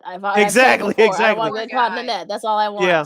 I know there was rumors out there that Liam Hendricks could bring some value in terms of second base and the outfielder. To those White Sox fans, you have a right to your opinion, but who's your closer right now? Should Liam Hendricks get traded? Is it right? Right. Keep him there. Right. But if he gets traded, who's your closer? Is it Jimmy Lambert? No. Is it Ronaldo Lopez? No. Is it Aaron Bummer, who's been injured the last couple of years? No. All I gotta say is that Griffold's got his work cut off for this offseason. And I think if I know just from seeing a little bit of him at the press conference and just on social media, I think he's got a way of pulling the team together and pulling the guys together too. Well, yeah, they definitely are gonna need that because the window's still open for the Sox to win that division. But I think the problem is that Reinfeldt doesn't want Rick Hahn spending any money. So I honestly don't know what to say at this point for the Sox fans. I mean, I don't know what to tell y'all. I mean, it's just one of those things where you're just like, I don't know. I'm at a loss for words here. I want to get Christine's staying with baseball. I want to get Christine's thoughts on this. Of course, Xander Bogaerts signs with the San Diego Padres. The Padres had opened up the checkbook for the last couple of years. You saw what the Yankees did as expected to keep Aaron Judge $360 million for over 9 years. I know the Dodgers are taking a slight step back because even though baseball does not have a salary cap, you don't want to go over that tax threshold. That means you'll get penalized. But these big market teams are spending money at a crazy rate. And you got to be smart with spending your money. And we saw the Mets do it for the last couple of years. They've done it this all season so far, bringing back Brandon Nimmo and adding Justin Verlander to their starting pitching staff after losing Jacob deGrom. The White Sox, as we said, Lakeena, even during the rebuild, they have money. Reinsdorf just want to be so damn conservative and not spend it. I don't get it, Christine. Look, I'm not in Reinsdorf's head. I'm not in Kenny Williams' head. I'm not in Rick Hahn's head either when it comes to the money management. Obviously, when Machado, when he was up for grabs, they did give him a solid offer. He just happened to go to the Padres. Same with Jose when he went on his press conference, being an Astro. He said that the White Sox gave him a good offer, but for whatever reason, it wasn't enough for him. The fans weren't enough for him. So he decided to take his career in another direction. And that's fine. I think what I've seen in the last couple of years, the big players that they want, they will give them a solid offer for. But unfortunately, players, they don't take it. And I don't think it's because of the organization. I think it's because of the city, so to speak. It's Chicago. You're playing in a Midwestern atmosphere where it can get cold, it can snow, it can rain. You can get all the elements out here. And I think for big players like Manny Machado, what attracts them is the warm weather, the Californian weather. Mm-hmm. And when it comes to Aaron Judge, his family is all pretty much all there for the most part. They travel and, he goes back and forth with some friends and family in California too. Right. But he's established a relationship in New York, and it's just they put their athletes, I think, up to a different perspective than what they do, say, in Chicago. Same thing with Houston. Their athletes are held to a different type of standard out there. So I guess what it comes down to, I think, is more of the environment and less of the organization. Switching gears here, talking some basketball, of course. I want to talk to you about Charles Barkley's comments, basically saying that the Bulls, I should say, they should, start, tear it down and and start rebuilding. What's your thoughts on that? I still think there's a lot of season left to go. People that say that you just want to tear them down and start over, we're like only a couple months in. Basketball is one of the longest sports that just go on. And I feel like there's only a month in between where there isn't basketball happening. So I think we just got to wait to see how the season goes and what Billy Donovan and the rest of the team can do. So I wouldn't be pushing the panic button yet still. Now, if you're asking me this in February or March, then I'll say let's rebuild and start over. But right now, I want to see how the rest of the season plays out. We got a couple of minutes left with Christine, the Queen Manika of KXRB in Sioux Falls, South Dakota, hanging out with us on the Friday edition of Second City Sports. I'm Sid. That's Lakeena. Christine, for those of you listening back on our podcast replay at Warren Ingram, Christine's wearing her professor glasses, so she's bringing the heat as usual. It's my blue light glasses. I've been staring at a computer all day, so I wear them around the office. I want to ask you about college football, Lakeena. I think you'll get the schedule up before who Notre Dame plays in their bowl game, but I want to ask South Carolina. What do you think about? What do you think about that matchup with Notre Dame's bowl game? That's going to be a good game just because South Carolina has been one of those surprising teams this year. Mm-hmm. And that game with Clemson was unreal. I was watching that with Chris and my future in-laws back in California when that game was going on. And I was going nuts. I couldn't believe what they were doing to this team. And I think it's going to be a really good game. Yeah, they're going to be playing in the Gator Bowl, so it's going to be one of those New Year's. It should be a fun one. I think one of their top guys has said that he's not going to play. So, I think, I just saw it. Michael Mayer, who is their star tight end, I'm talking about Notre Dame, said that he is going to sit out the bowl game. So, you kind of see that more and more. We've been talking about the last couple of years, more of the top players, some are either entering the transfer portal and not, playing in their bowl game, but some guys are, skipping the bowl game entirely. I think it's because he wants to get ready for the NFL. I don't think it's because he's entering a transfer portal. He's getting ready for the NFL. And the last thing he probably wants to do, especially when it's not the championship game, you don't want to risk injury. You don't want to hurt yourself. You want to get your body ready physically, mentally, whatever you got to do. So that's, I think, the reason behind that. Remember Christian McCaffrey did that a few years ago. He Yeah. was at Stanford. I'm with you, Christine. the I've been trend, saying yeah. I've been saying this all along. If you're not playing the college football playoff, you're not playing for the national championship. If you know that millions of dollars are on the line, sit out the bowl game. Get ready for the NFL draft because you don't want to screw up your future. Yeah, your future just go earnings with with the that. team and enjoy the experience. You Yeah. know, Yeah. you don't have to suit up. Just go and enjoy the experience. Absolutely. What do you think about Coach Prime in Colorado? We get a chance to ask you that last week. I think it's terrible that people are calling him a sellout. Because look, when you go to a JUCO school, junior college, that's just a stepping stone for a lot of people. And I don't think they realize that. He's done a lot of great stuff for that school. He's brought in a lot more students. He's actually gotten people excited about football out there. And now it's time for him to move on to go to the next thing. So I think Colorado's excited. I think he went to a basketball game last night and everybody was just going ballistic for Dion when he was at the game. So I think he's ready for this opportunity and ready for a shot, actually. Yeah. I saw the Colorado. I saw a little bit of that. Well, Colorado beat up Colorado State. They're their rival, but yeah, the biggest cheer was for Dion when he came on. He talked to the crowd afterwards in between timeouts. So yeah, I mean, look, HBCUs. Look, he brought attention. Enrollment's up. I mean, I think look at HBCU. They only have so much. See, we talked about it. They only have so much resources and whatnot. Yeah, So compared to a Power 5 school. Yeah, so for people to say that, oh well, he's being no, look, come on. I mean, I more think that's money. awful. He's just trying to better his own career. Exactly. He doesn't need the money. He doesn't need the money. He doesn't need the money. He gave half his Would money. he like a little bit more money? Sure, but he doesn't need it. He just wants more resources. Yeah. Yeah, I heard someone say this the other day.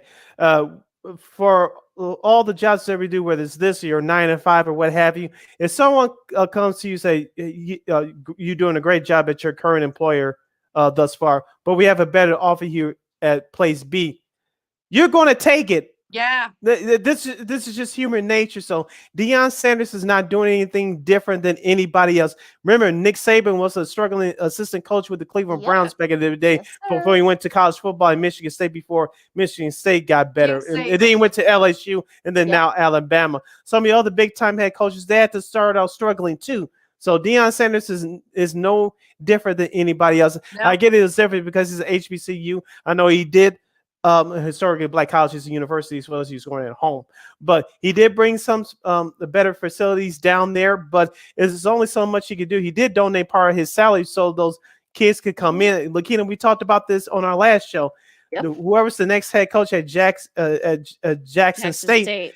Deion's given the blueprint. You cannot screw that up. Just stick to that script, that playbook, and you should be fine. Yes, you're limited because you're not a Power 5 school, but stick to the script and you'll be fine. I think Deion is going to do a phenomenal job at Colorado. Will it be his last stop unless something dramatically happens? I don't think so, but we know the Pac-12 is changing as we speak, especially with USC and UCLA going to the Big Ten in a couple of years. Yeah, and so that conference may not be in existence in 5 years, but that's a whole nother issue. But I think Deion Sanders is going to give him to a couple of New Year's Day bowl games. Whether they win a national championship, I doubt it, but he's going to get him to some New Year's Day bowl games and make that program respectable. That program hasn't been respectable since we were kids. Lakeena, Cordell Stewart, anybody? Yeah, it's been a while. Yeah, it's been a while since. People forget that this was a team that was going to big bowl games, competing for championships. I think people are forgetting that part of the. They have actually a rich history. Colorado does, so it's not like he's leaving for some afterthought. Football school. I mean, they've got the resources. I think they just opened a new football facility, so they just need to bring on the recruits that they need. So I think people need to just get off Prime's back and just let him do what he needs to do. Real quick, I know we're up against him. I know real quick before Heisman Trophy, we got Caleb Williams from USC, CJ Stroud from Ohio State, Max Duggan from TCU, or Stetson Bennett, another quarterback from Georgia. Who's your winner? The winner will be announced tomorrow night. That TCU kid, he's originally an Iowa boy, so I know a lot of people around here are going for him. But I think, as much as it pains me to say, because he beat my poor Notre Dame, Caleb Williams. He's electric. He's electric on the field. There's no denying that. I'm going with Caleb Williams too. I know he injured his hamstring in that title game against Utah. That the injury was not the reason why that USC lost. They have USC has a trash defense. That's why they lost. But I'm going with Caleb Williams. But if he doesn't win it, I got a sneaky feeling that C.J. Stroud is going to win it. Even though Ohio State backed into the college football playoff with the loss, with the USC's loss.